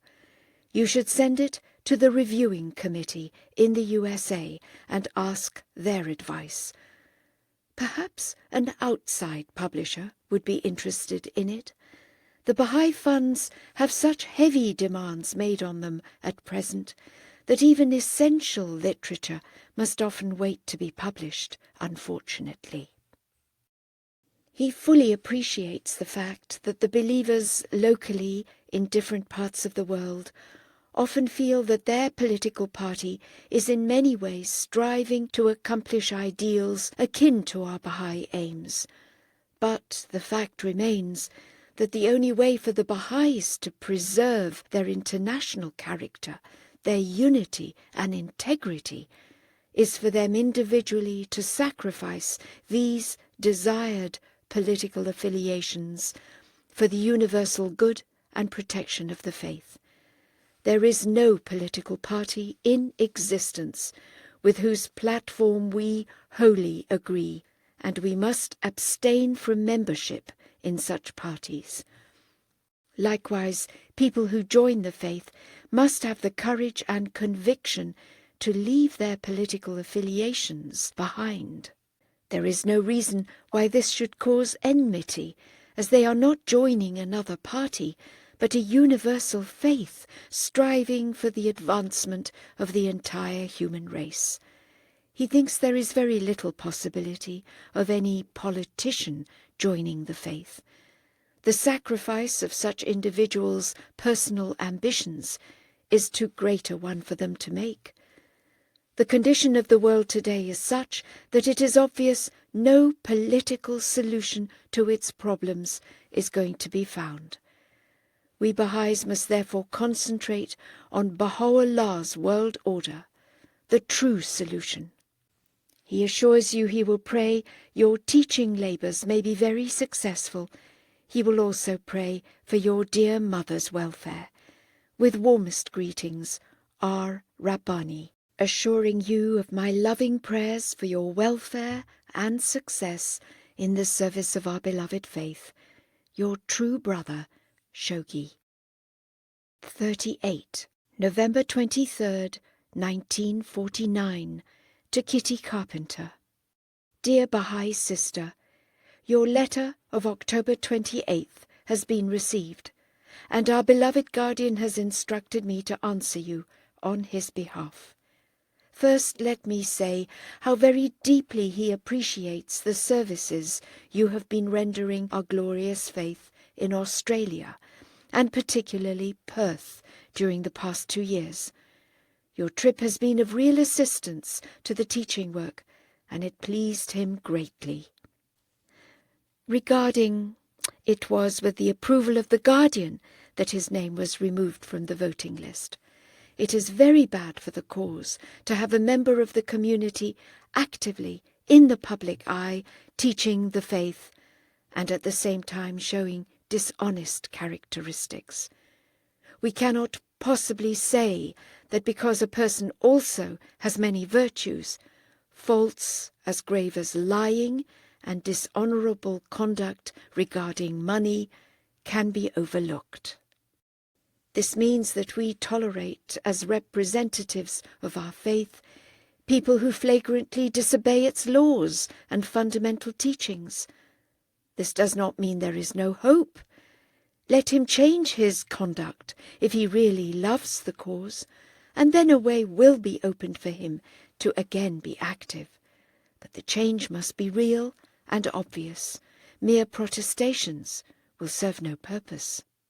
He urges you to continue your services in the teaching field in New Zealand, and also to write to the friends in Australia who are disturbed, and strengthen their faith and determination. With warmest greetings, Arohanui. May the Almighty, whose cause you serve with such zeal and devotion, reward you for your labours, and graciously assist you to win great victories for his faith and its institutions. Your true brother, Shoghi.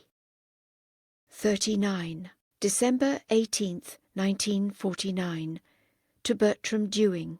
Dear Baha'i brother, your letter of November 1st was received, and although our beloved guardian is so busy at present on the shrine work here that his mail is piling up alarmingly, he does want to send you a word of appreciation for your fine, constructive spirit and the services you are rendering the faith. Vicious criticism is indeed a calamity, but its root is lack of faith in the system of Baha'u'llah, i.e. the administrative order, and lack of obedience to him, for he has forbidden it.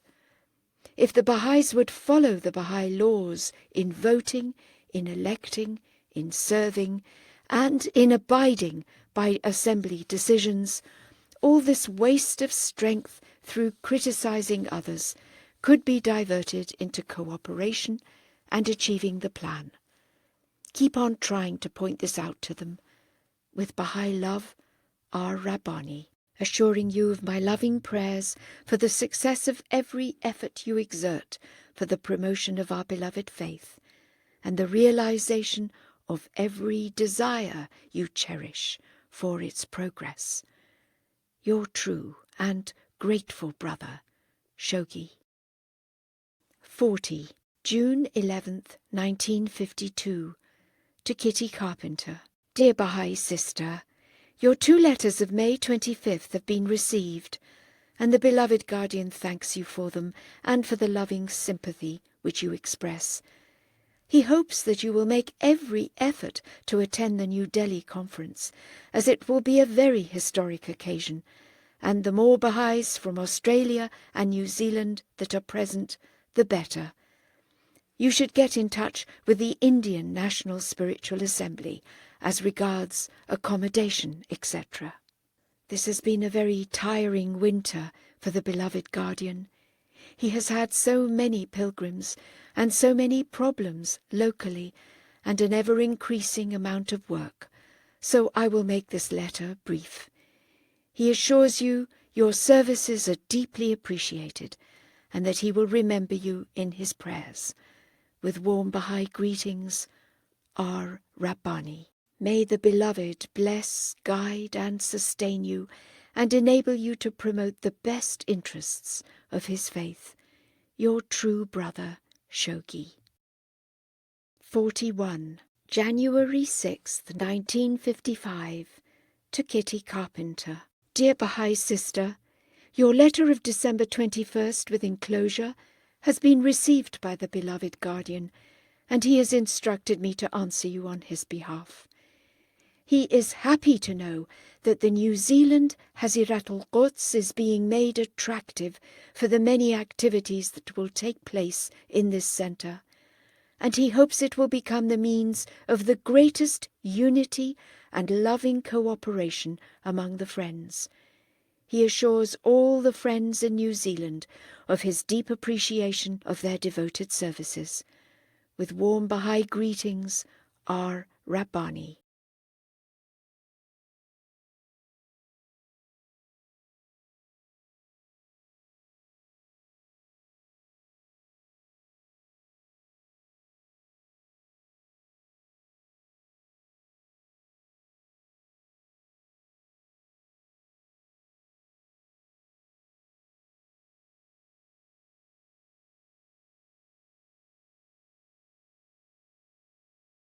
May the Beloved bless, guide and sustain you, and enable you to promote at all times the vital interests of his faith. Your true brother, Shoghi. Part 4. Letters to Bahá'í Institutions. These letters are presented chronologically and show the development of the institutions: Spiritual Assembly of the Bahá'ís of Auckland, the National Spiritual Assembly, the Regional Teaching Committee. 42. March 31st, 1926. To East Axford, Auckland Bahá'í Group. Dear Spiritual Sister, Shoghi Effendi wishes me to acknowledge the receipt of your letter dated February 18th, 1926. He well appreciates the wholehearted contributions the friends the world over have made to safeguard the neighbourhood of the shrines. We all hope that this spirit of quick response and action will permeate all the different activities of the cause. Shoghi Effendi, as well as the other members of the family, send you and through you, the Australian and New Zealand friends, their best love and greetings. They all await the good news of the progress of the movement in Australasia. With loving greetings I remain, yours very sincerely, Shoghi Effendi. My dear fellow worker, I fully appreciate the self-sacrificing efforts of the New Zealand Bahá'ís, and am glad to inform them that the surroundings of the shrines on Mount Carmel are secure. May the Beloved reward them 100-fold. Convey my love and gratitude to them all. Your true brother, Shoghi. 43. May 14th, 1926. To East Axford, Chairman, Auckland Spiritual Assembly. My dear Bahá'í sister, I thank you, on behalf of Shoghi Effendi, for your letter of March 8th, and for the second copy of the draft that you had sent enclosed. He has already received and cashed the first draft, and has sent you the receipt for it. He appreciates very much indeed the help of the New Zealand friends, and I am sure they would all be very glad to know that the surroundings of the holy shrines on Mount Carmel have already been safeguarded. This is such a relief to Shoghi Effendi and all the friends who feared lest the approaches should fall into the hands of speculators and interested men. With heartfelt greetings to the friends in New Zealand, I am yours ever in his service, Shoghi Effendi. Dear fellow worker, I wish to reassure you in person of my continued prayers for you, as well as for those friends who in the distant city of Auckland are labouring for the advancement of the cause in New Zealand. Please convey to them my brotherly greetings and very best wishes. I can never forget them, and they are ever near to me. Your true brother, Shoghi. 44. January 7th, 1935. To Margaret Stevenson, Secretary, Auckland Spiritual Assembly. Dear Bahá'í Sister, the Guardian has duly received your beautiful message of 2nd of December, and he wishes me to thank you for it, as well as for the enclosed copy of the Auckland Assembly's circular letter, which he has delivered to the Spiritual Assembly of Haifa for their perusal. He also wishes me to ask you to kindly inform Mrs. Blundell of the receipt of the 25 copies of the Maori pamphlet which she had lately mailed to him. These, together with those she had sent previously, have all been placed in his own library, and a few copies have also been placed in the mansion of Baha'u'llah at Bahá'í for the information of the general public. In closing, the Guardian wishes me to renew to you the expressions of his abiding and genuine appreciation of your labours for the cause in Auckland, and particularly in connection with your duties as Secretary of the local assembly. He is praying from the very depths of his heart for your progress and success in this important field of Bahá'í service. With heartiest greetings to you and all the friends, yours in his service, H. Rabbani. Dearly beloved co-worker, I wish to assure you of my deepest appreciation of your constant and manifold services to the faith, and particularly of the share you have had in consolidating its administrative institutions in both Australia and New Zealand, whether local or national.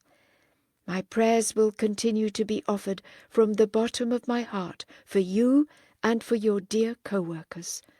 Persevere and never feel disheartened. Your true brother, Shoghi. 45. September 26, 1935. To National Spiritual Assembly of the Bahá'ís of Australia and New Zealand. Beloved Bahá'í co-worker, in connection with the NSA's decision regarding the appointment of Mrs. Axford and Mr. Inman to keep records of Australian and New Zealand activities for the Bahá'í world, the Guardian wishes you to assure your fellow members in the Assembly that he fully endorses their choice. He also wishes you to impress the newly appointed correspondents with the vital importance of their task, and to urge them to acquit themselves of it with thoroughness, efficiency, and vigour. 46. April 26, 1936. To National Spiritual Assembly of the Bahá'ís of Australia and New Zealand. Beloved Bahá'í sister, I am directed by the Guardian to thank you for your letter of the 30th of March informing him of the date of Miss Kitty Carpenter's arrival in Port Said. You can be sure that the friends will be most delighted to meet her and to render her journey to Haifa as safe and comfortable as possible. The Guardian himself is eagerly looking forward to the pleasure of meeting her, and cherishes the hope that through this pilgrimage she may receive a renewed stimulus to better work for the promotion of the faith upon her return home. 47. June 10th, 1936. To Hilda Brooks, Secretary, National Spiritual Assembly of the Bahá'ís of Australia and New Zealand. Dear Bahá'í sister, the Guardian would also advise that the local assemblies take a similar step and obtain official recognition from the authorities.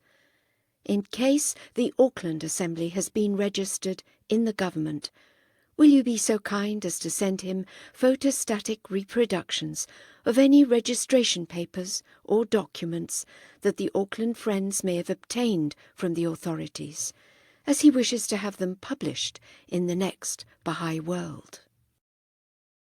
48. November 17th, 1936.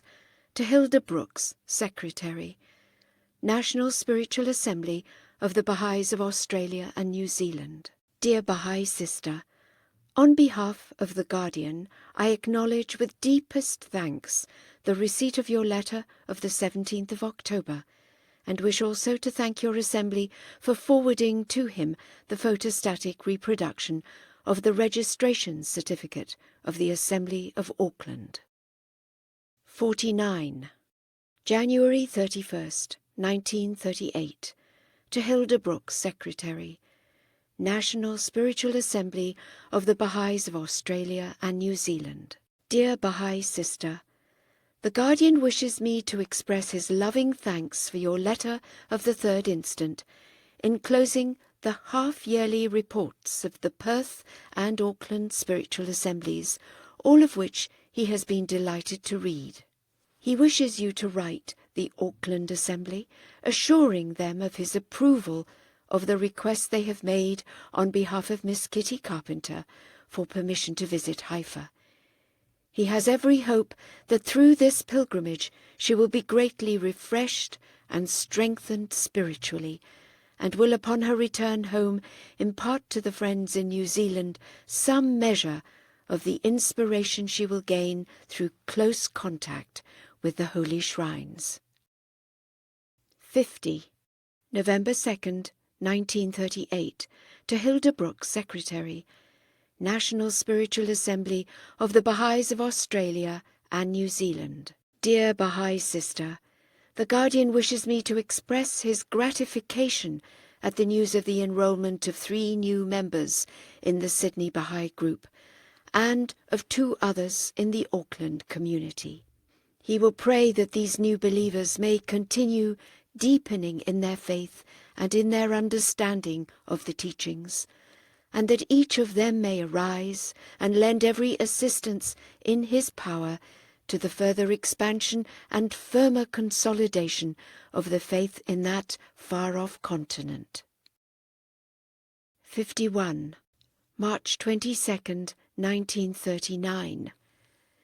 To Auckland Spiritual Assembly. Dear Bahá'í brothers and sisters, the Guardian wishes me to gratefully acknowledge the receipt of your card conveying to him your Assembly's greetings for Nowruz, and to assure you how deeply he feels appreciative of the renewed expressions of love which you had felt prompted to transmit to him on such a happy and blessed occasion.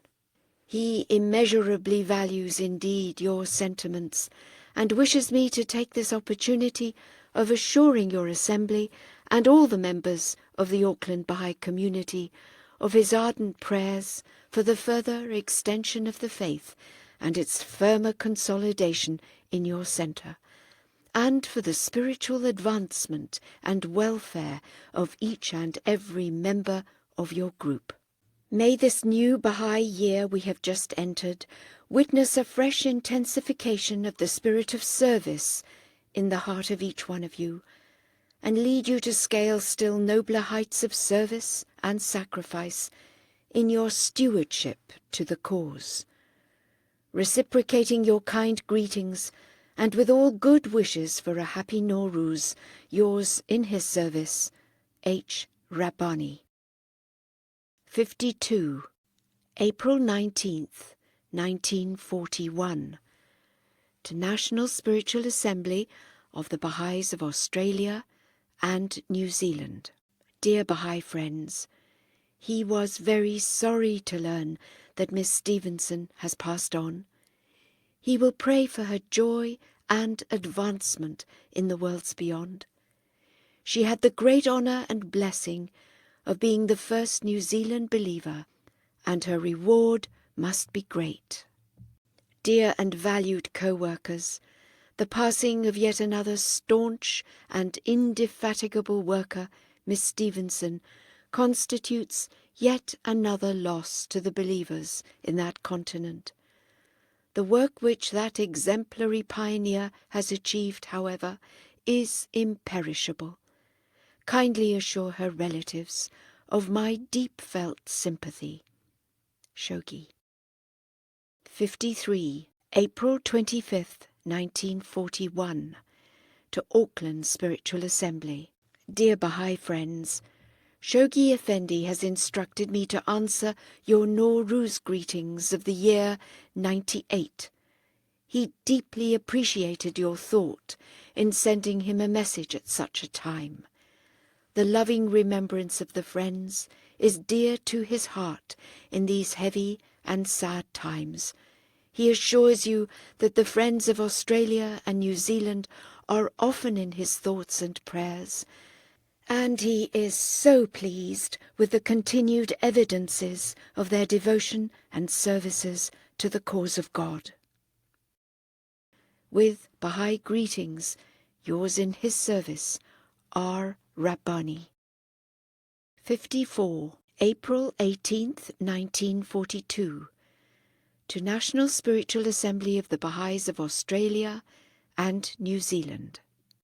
Dear Bahá'í Sister, he was delighted to learn that the New Zealand members were able to make the trip to Australia, and that such a highly satisfactory NSA meeting was held in such a spirit of love and harmony. No doubt this experience will prove of great value, not only to the National Assembly, but also to the work of the cause in the days to come.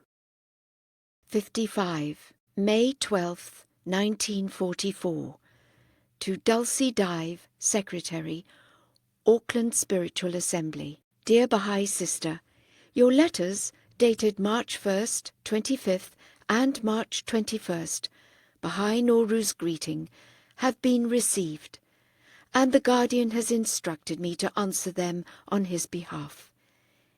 He was very pleased indeed to hear that the cause in New Zealand is not only steadily progressing, but that it is winning such good friends as Reverend Chandler.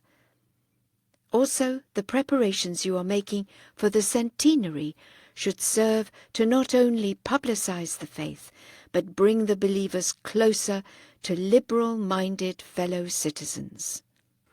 He himself is at present frightfully busy with local preparations for the centenary, and with cables and correspondence, but he wishes you all to know that his thoughts will be with you on this glorious day of the 100th anniversary of the Bab's declaration, and he will pray for all the New Zealand Bahá'ís in the holy shrines, with most loving greetings and best wishes from the Guardian for the success of all your plans. Yours with Bahá'í love, R. Rabbani. P.S. He appreciated very much your sending Nowruz greetings. May the Beloved bless your efforts, guide your steps, sustain you in your devoted endeavours, and enable you to promote effectively the best interests of his faith. Your true and grateful brother, Shoghi. 56. December 18th, 1949. To Spiritual Assembly of the Bahá'ís of Auckland, New Zealand.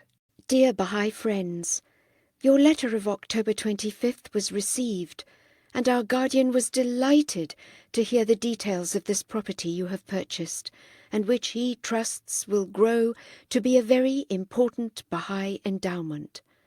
He will be pleased to receive the pictures of it. He felt that no name could be more befitting than that of dear Father Dunn. May the spirit, this wonderful soul exemplified, stream forth from your school and quicken those islands. With Bahá'í greetings, R. Rabbani. P.S. Since writing this letter, yours of November 29th has been received. He will certainly pray for the success of your summer school sessions, so soon to begin, and for the speedy development of the new school property you have just purchased. May the Almighty bless bountifully your meritorious labours, guide and sustain you at all times and under all circumstances, aid you to overcome every obstacle that confronts you, and enable you to lend a tremendous impetus in the days to come to the progress of your historic work in that promising and faraway island. Your true and grateful brother, Shoghi. 57. June 28th, 1950. To National Spiritual Assembly of the Bahá'ís of Australia and New Zealand. Dear Bahá'í friends, as Mrs. Axford requested Mrs. Thomas to write about her Bahá'í life, there is every reason to respect her wishes. This in no way precludes the New Zealand community from writing about her services and life and keeping this record in the National Archives. The Guardian feels the Auckland Assembly should be consulted as her, Mrs. Axford's, home community by Mrs. Thomas. He hopes this in memoriam article about so dear and tireless a servant of the faith will produce a spirit of love and cooperation amongst all concerned. The acquisition of the site for the New Zealand summer school was a great step forward in the progress of the faith there, and he was very pleased about it. He was also delighted to hear of the formation of the Davenport Assembly, and he hopes next year there will be still more. 58. November 1st, 1950, to Bertram Dewing, Secretary, Spiritual Assembly of the Bahá'ís of Auckland, New Zealand. Dear Bahá'í brother, your letter on behalf of the Assembly, as well as your personal note, dated July 6th, have been received, but due to the pressure of work piled up during the long and serious illness of Mr. Maxwell, the Guardian's correspondence has piled up unanswered for some time. He is very pleased to hear the cause is making progress in New Zealand, and the friends unitedly serving, which is the most important thing of all. He was also pleased to hear the summer school property will be gradually developed and serve the friends and the community at large in other ways. He thanks you for the plan of it sent under separate cover. He sends his loving greetings to all the members of the Assembly and also would like to wish you success with your book. With Bahá'í love, R. Rabbani. May the Almighty bless, guide and sustain you, remove all obstacles from your path, and enable you to win great victories for his faith and its God-given institutions. Your true and grateful brother, Shoghi. 59. March 1st, 1951, to Mariette Bolton, Secretary, National Spiritual Assembly of the Bahá'ís of Australia and New Zealand. Dear Bahá'í friends, I would like to add that the Guardian does not consider that it is advisable for New Zealand to be separated in the near future from Australia and come under the jurisdiction of an independent National Assembly. He considers that the present arrangement is the best one until such time as there are more assemblies flourishing in New Zealand, and he would consider the basis for a National Assembly strong enough there to support such an institution. 60. June 16th, 1954, to James Heggie, Secretary, National Spiritual Assembly of the Bahá'ís of Australia and New Zealand. Dear Bahá'í brother, he was very happy to see that Mrs. Dunn was able to attend the New Zealand Bahá'í Summer School. For a woman of her age, this was surely a remarkable achievement, and must have been a great inspiration to the New Zealand friends, coming as she did so freshly from the last Intercontinental Teaching Conference held in New Delhi. He attaches great importance to teaching the Aboriginal Australians, and also in converting more Maoris to the faith, and hopes that the Bahá'ís will devote some attention to contacting both of these minority groups. Dear and valued co-workers, the multiplication of Bahá'í isolated centres, groups and local assemblies in both Australia and New Zealand, a process that has been steadily and rapidly developing since the inauguration of the 10-year plan, is likewise of paramount importance in the years immediately ahead. The development of these institutions, particularly in New Zealand, will no doubt hasten the emergence of an independent National Spiritual Assembly in that territory, and will lend a tremendous impetus to the onward march of the faith in those regions. The purchase of a building in Auckland, destined to serve as the national Haziratul Quds of the Bahá'ís of New Zealand, is yet another objective on which attention should be immediately focused, in anticipation of the erection of yet another pillar of the future House of Justice in that remote part of the world. 61. July 24th, 1955. To James Shoghi, Secretary, National Spiritual Assembly of the Bahá'ís of Australia and New Zealand. Dear Bahá'í brother, the news of the purchase of the Hazirat al-Quds in Auckland was most welcome.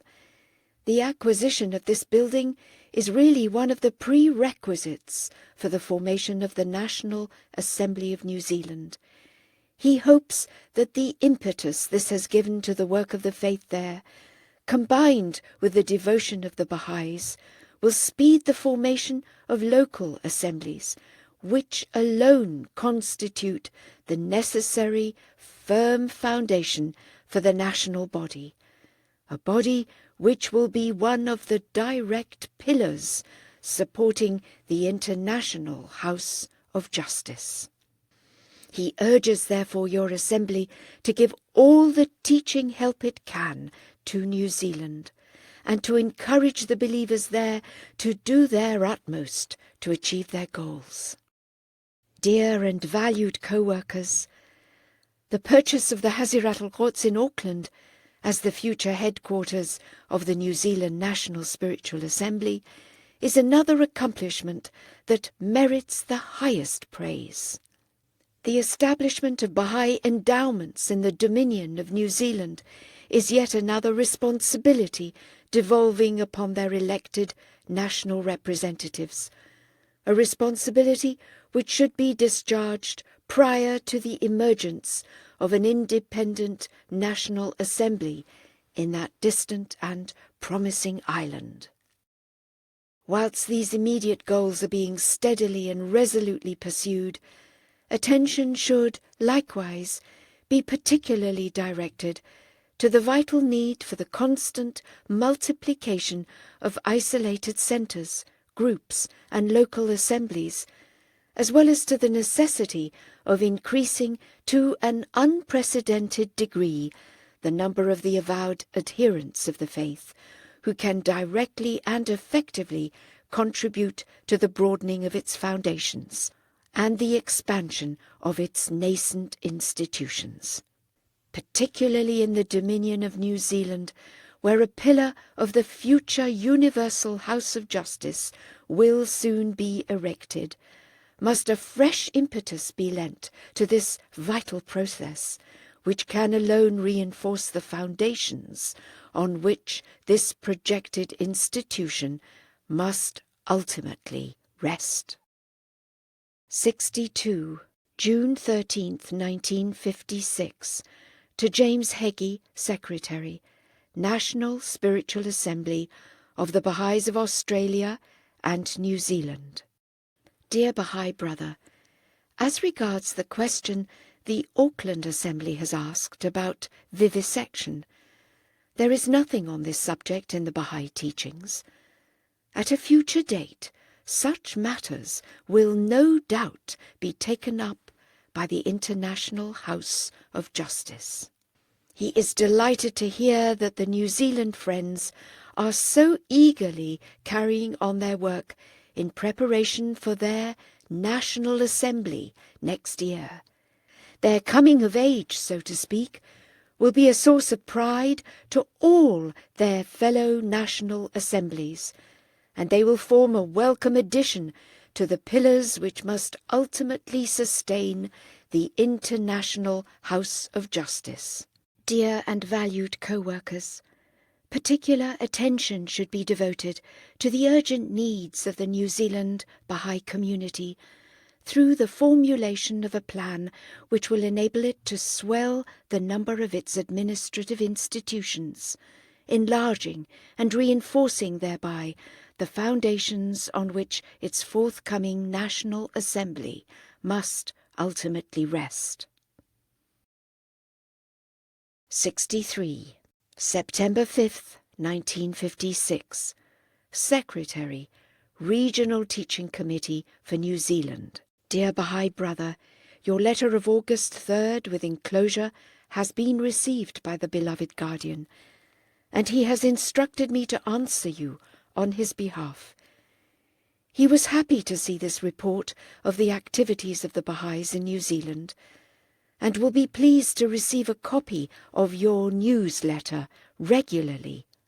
The Guardian wishes your committee and the believers there to know that he has high hopes for their future achievements in that far-off land, where they are now on the threshold of that historic event, the election of their own National Spiritual Assembly. He deeply values their devotion and the eager and fervent character of their services.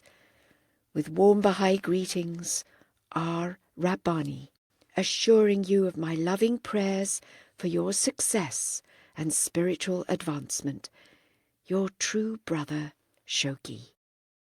64. April 4th, 1957, to Mrs. Clara Dunn. She was asked to read it on behalf of the Guardian at the convention and then give it to the New Zealand National Spiritual Assembly. Message from the Guardian at the inception of the New Zealand National Spiritual Assembly. I share with the assembled delegates gathered to elect on this historic occasion the Second National Spiritual Assembly of the Bahá'ís of the Antipodes, the feelings of profound satisfaction and gratitude to Baha'u'llah evoked by this epoch-making event in the evolution of his faith in that far-off region of the globe. I am deeply conscious of the decisive share which the Australian Baha'i community, labouring during more than 3 decades for the spread of the light of this glorious revelation among the highly progressive people of that distant continent, has had in the laying of the foundations of the administrative order and the erection of yet another pillar of the future universal House of Justice in this remote dominion.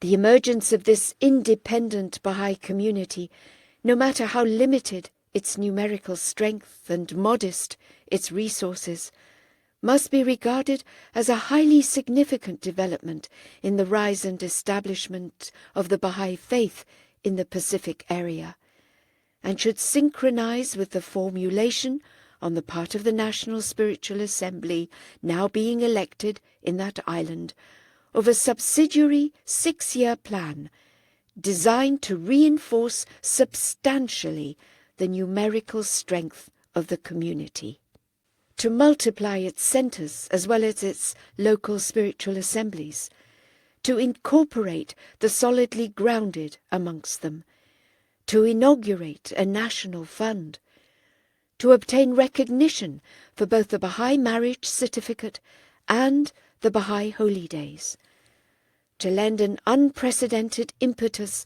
to the conversion of the Maoris and to ensure their active participation in the conduct of Baha'i administrative institutions, to extend the scope of the work already initiated in the South Island, to incorporate the newly formed National Spiritual Assembly, and to select and acquire a site for the first Mashrugul Askar of that dominion. I call upon the members of the Australian National Spiritual Assembly, as well as the members of the Australian Baha'i community, to continue to lend their valued support to this newly pledged sister community, and to enable it through the extension of material assistance as well as the dispatch of visiting teachers and pioneers, to contribute in an ever-increasing measure to the furtherance of the magnificent and colossal campaign now being so vigorously conducted in the north, in the south, and in the heart of the Pacific Ocean. May the outpourings of the Holy Spirit continue to energize this small yet resolute, forward-marching, dedicated community, and may the outcome of the collective efforts of its members contribute decisively to the triumphant consummation of the World Crusade, on which the entire body of the followers of the faith of Baha'u'llah have so confidently embarked. Shoghi. 65. May 20th, 1957. Secretary, National Spiritual Assembly of the Bahá'ís of New Zealand. Dear Bahá'í friends, our beloved guardian has instructed me to write you on his behalf and inform you that the hand of the cause, Mr. Varga, will shortly be forwarding to your assembly the equivalent of 500 English pounds as the guardian's contribution to your newly established National Fund. He hopes that in the formulation of your plans, particular attention will be given to the all-important teaching work, the foundation of all the activities of the faith, and the most urgent task facing the Friends in this critical period the world is passing through. You may be sure he will pray for your success. With Baha'i greetings, R. Rabbani. 66.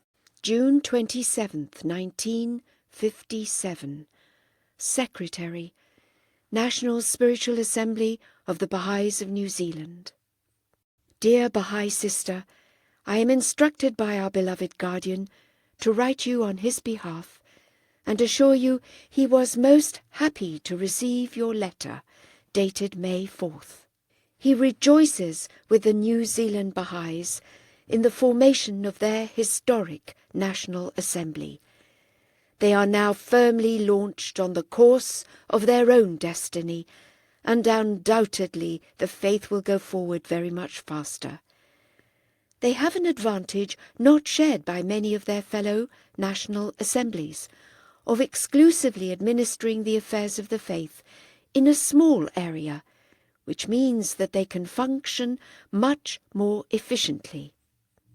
When one remembers the many years that the New Zealand and Australian believers toiled to carry on the work in those two countries, with the sea in between and inadequate funds to provide transportation, which necessitated so much of the National Assembly's work being carried on by correspondence, one can appreciate the advantages you now enjoy.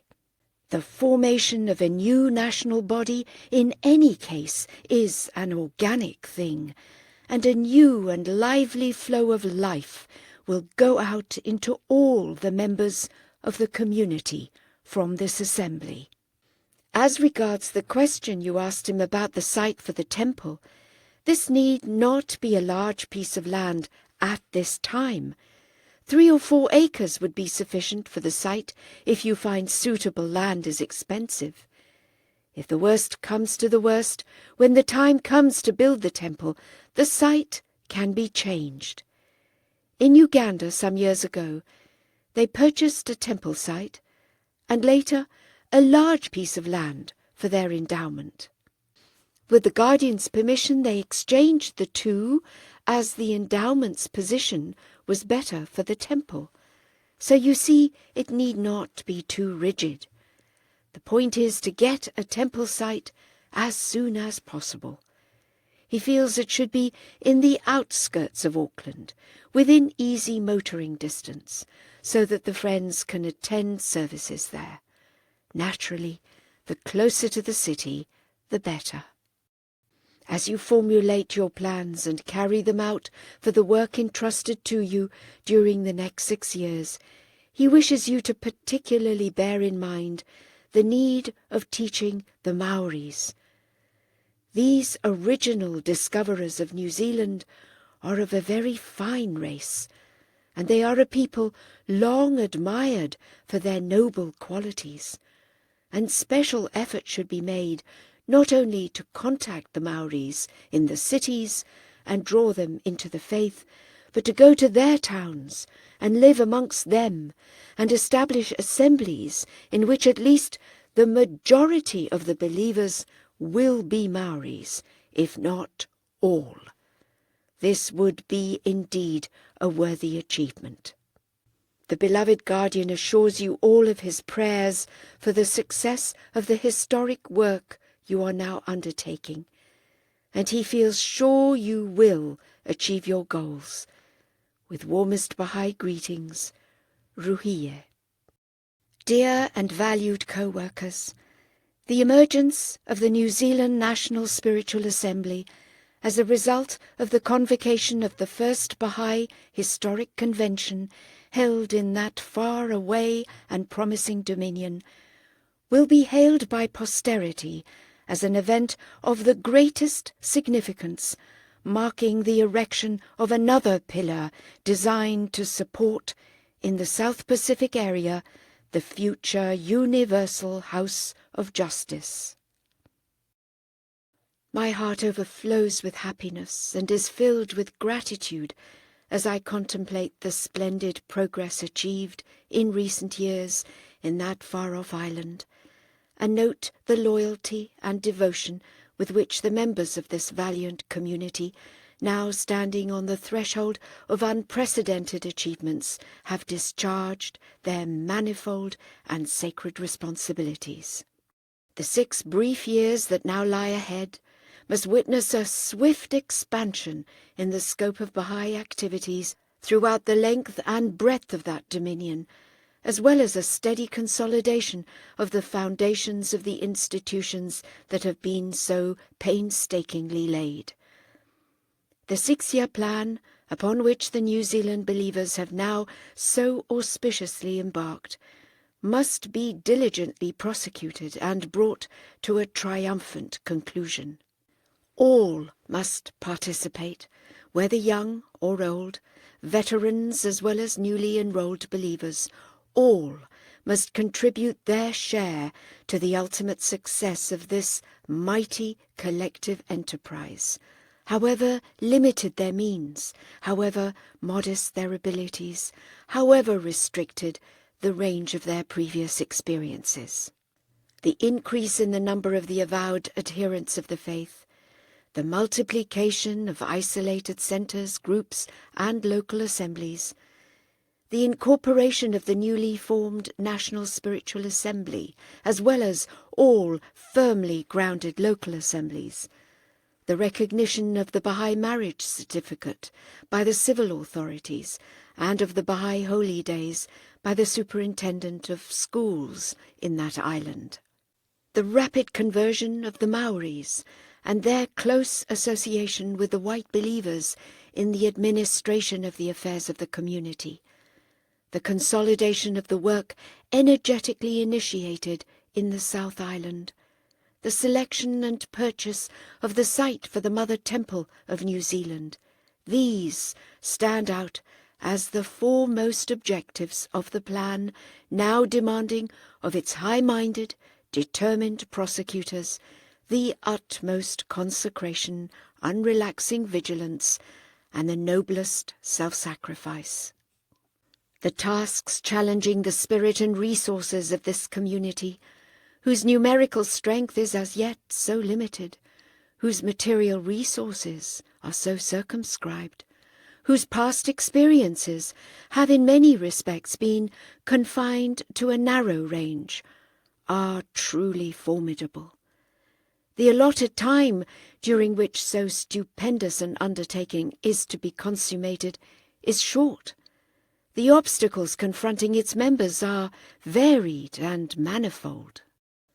Yet the sustaining grace promised to all those who will arise with single-mindedness, courage, dedication, and high resolve to aid in the attainment of these noble objectives is of such potency that no earthly power can resist the ultimate fulfillment of so glorious a task, or even delay its eventual fruition.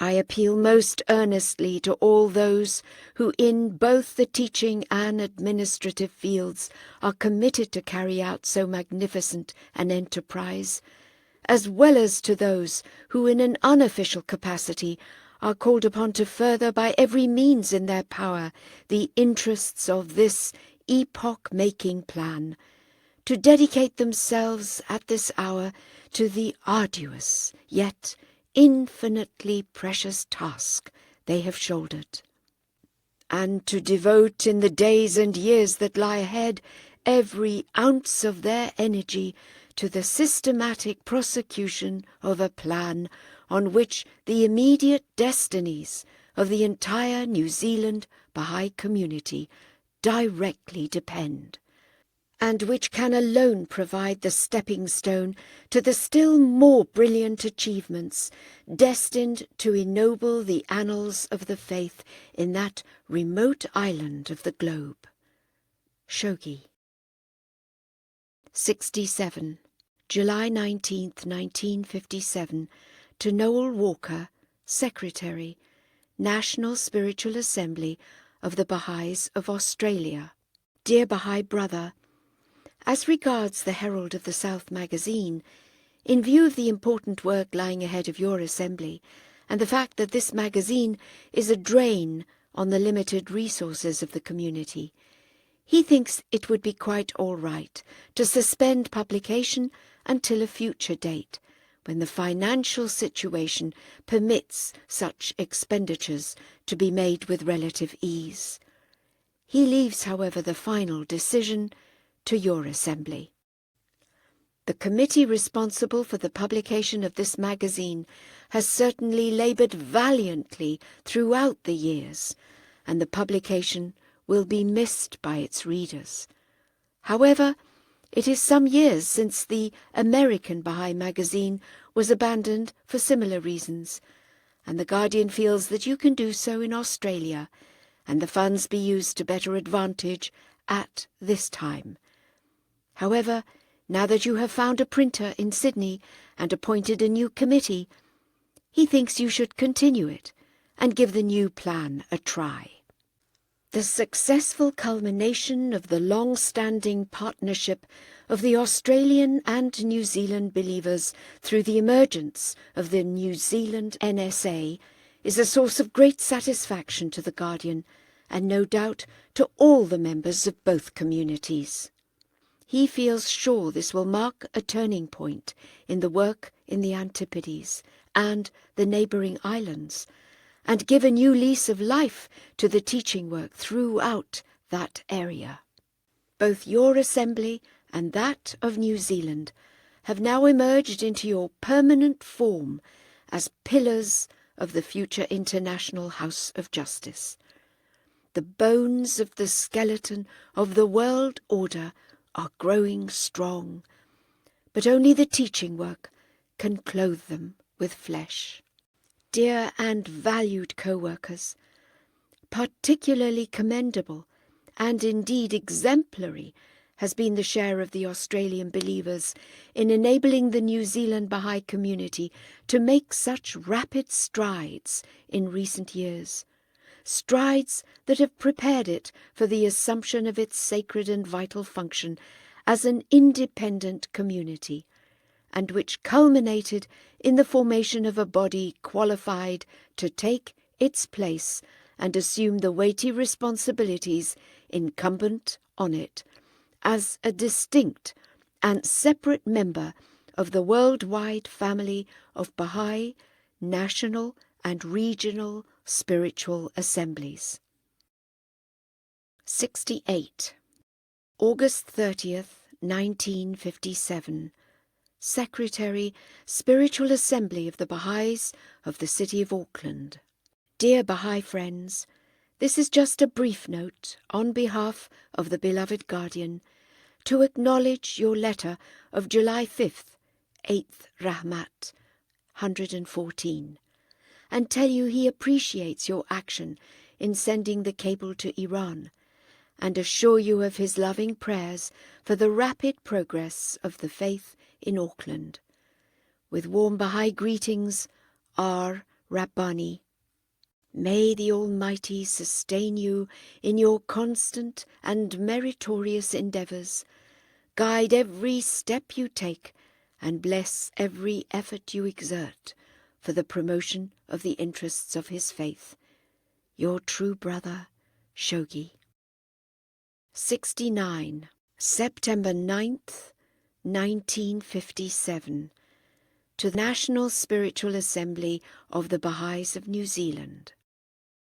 Dear Bahá'í friends, the beloved Guardian is very anxious to secure information as to the native tribes which have been contacted by any of the believers in your area. And of course, if there are any believers from these tribes, that would be even more interesting. Can you prepare a list showing the number of tribes that have been contacted, and of these tribes, the number who have become believers? This would be very interesting information. Can you secure it at an early date and send it on to the beloved Guardian? With loving Bahá'í greetings, I am faithfully yours, Leroy Iowis. Part 5. Telegrams to New Zealand.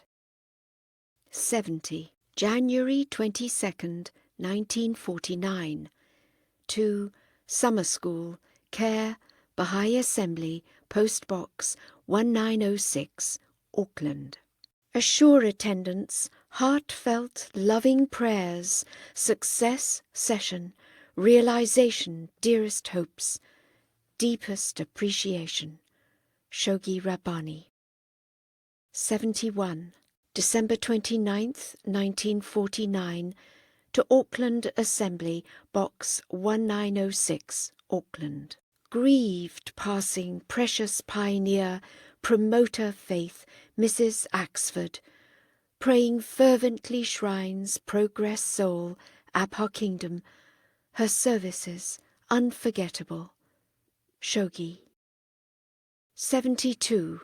December 29th, 1949, to Summer School, Care Auckland Assembly, Box 1906, Auckland. Assure attendance, supplicating richest blessings, Deliberations School, Shoghi. 73. December 30th, 1953, to New Zealand School, Care National Bahá'í, Sydney. Loving appreciation, assurance, fervent prayers. Shoghi. Part 6. Statements on various subjects. These statements, extracted from letters to individuals, are not found elsewhere in this compilation, and are taken from letters written by the Guardian's secretaries at his specific direction. The arrangement is according to subject matter. 74. Alcohol. You had asked in connection with the subject of prohibition. Of course, in every country, one must take into consideration the exact conditions as to whether by force of legislation people can be stopped from drinking. But as a principle, the Bahá'í teachings are quite against drinking intoxicating liquors, and from the Bahá'í point of view, everything that helps to stop drinking is welcome. 75. Evolution. We cannot prove man was always man, for this is a fundamental doctrine, but it is based on the assertion that nothing can exceed its own potentialities, that everything, a stone, a tree, an animal, and a human being, existed in plan potentially from the very beginning of creation. We don't believe man has always had the form of man, but rather that from the outset he was going to evolve into the human form and species, and not be a haphazard branch of the ape family. You see, our whole approach to each matter is based on the belief that God sends us divinely inspired educators. What they tell us is fundamentally true. What science tells us today is true. Tomorrow may be entirely changed to better explain a new set of facts.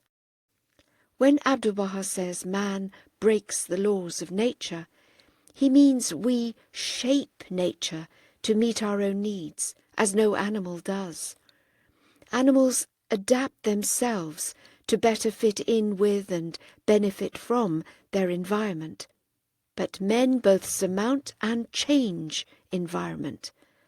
Likewise, when he says nature is devoid of memory, he means memory as we have it, not the strange memory of inherited habits which animals so strikingly possess. These various statements must be taken in conjunction with all the Bahá'í teachings. We cannot get a correct picture by concentrating on just one phrase. 76. Herald of the South, persevere. I shall pray from all my heart for the steady development and the growing influence of the Herald of the South. May its voice grow in strength and power, and may its pages increasingly reflect the dynamic spirit of the faith and mirror forth the ever-expanding activities of the Friends in Australasia as well as in distant lands. Persevere in your efforts. Let not obstacles damp your zeal and determination, and rest assured that the power of God, which is reinforcing your efforts, will in the end triumph and enable you to fulfill your cherished desire. 77. Herald of the South, effective teaching medium. Regarding the Herald of the South magazine, Shoghi Effendi very much appreciates the fact that in spite of the many difficulties that your assembly had to overcome, this review is being regularly published, and that its standard is gradually improving. He would call upon all the English-speaking Friends to contribute, as often as they can, such articles for publication in that magazine as would serve to make it a more direct and effective teaching medium for the spread of the cause throughout Australia and New Zealand. He is advising the American NSA to specially ask the cooperation of the American believers for that purpose, and hopes that the response they will make to this call will be such as to further encourage you in your splendid efforts for the publication of this national organ of the faith. 78. Herald of the South, difficulties. The Guardian, while fully aware of the difficulties, both financial and otherwise, which your NSA is facing in connection with the publication of the Herald of the South, feels nevertheless the urge to advise you to continue with this magazine and not to feel in the least discouraged if your efforts for meeting the expenses incurred for its printing and circulation and for raising its literary standard do not bring the expected results. He very deeply values the self-sacrificing and sustained efforts exerted by your assembly in this connection. May Baha'u'llah richly reward you for all your meritorious endeavours. 79. Herald of the South, psychic practices. In connection with the article published in the October number of the Herald of the South entitled Above the Mists, the Guardian wishes the believers to disregard such subjects as psychic practices and phenomena, for these, besides not being authenticated by the writings of the founders of the faith, pertain mostly to the domain of conjectures.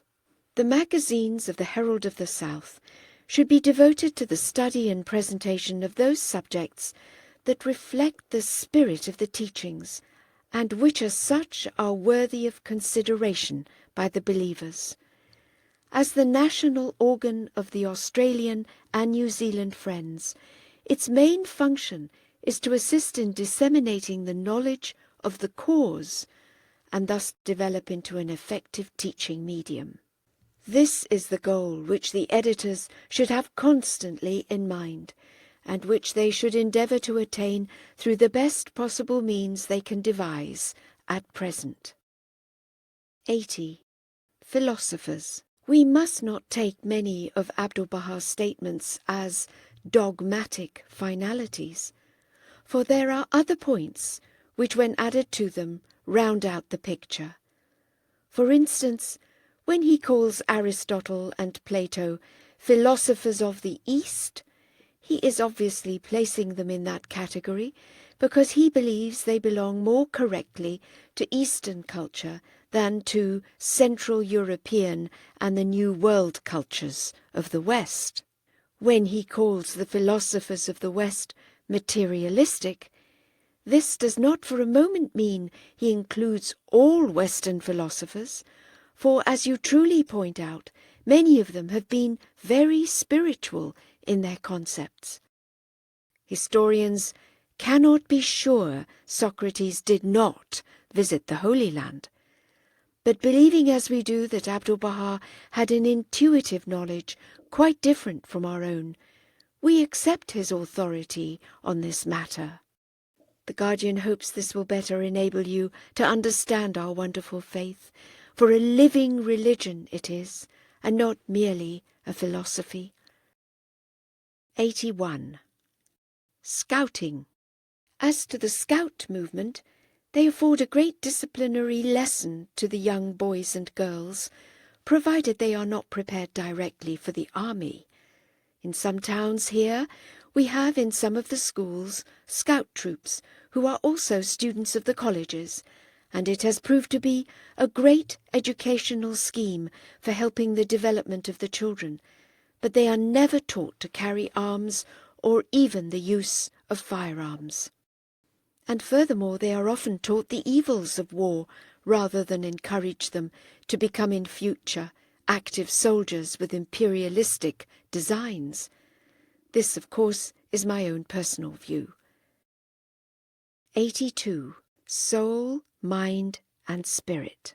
When studying at present in English the available Bahá'í writings on the subject of body, soul and spirit, one is handicapped by a certain lack of clarity because not all were translated by the same person, and also there are, as you know, still many Bahá'í writings untranslated.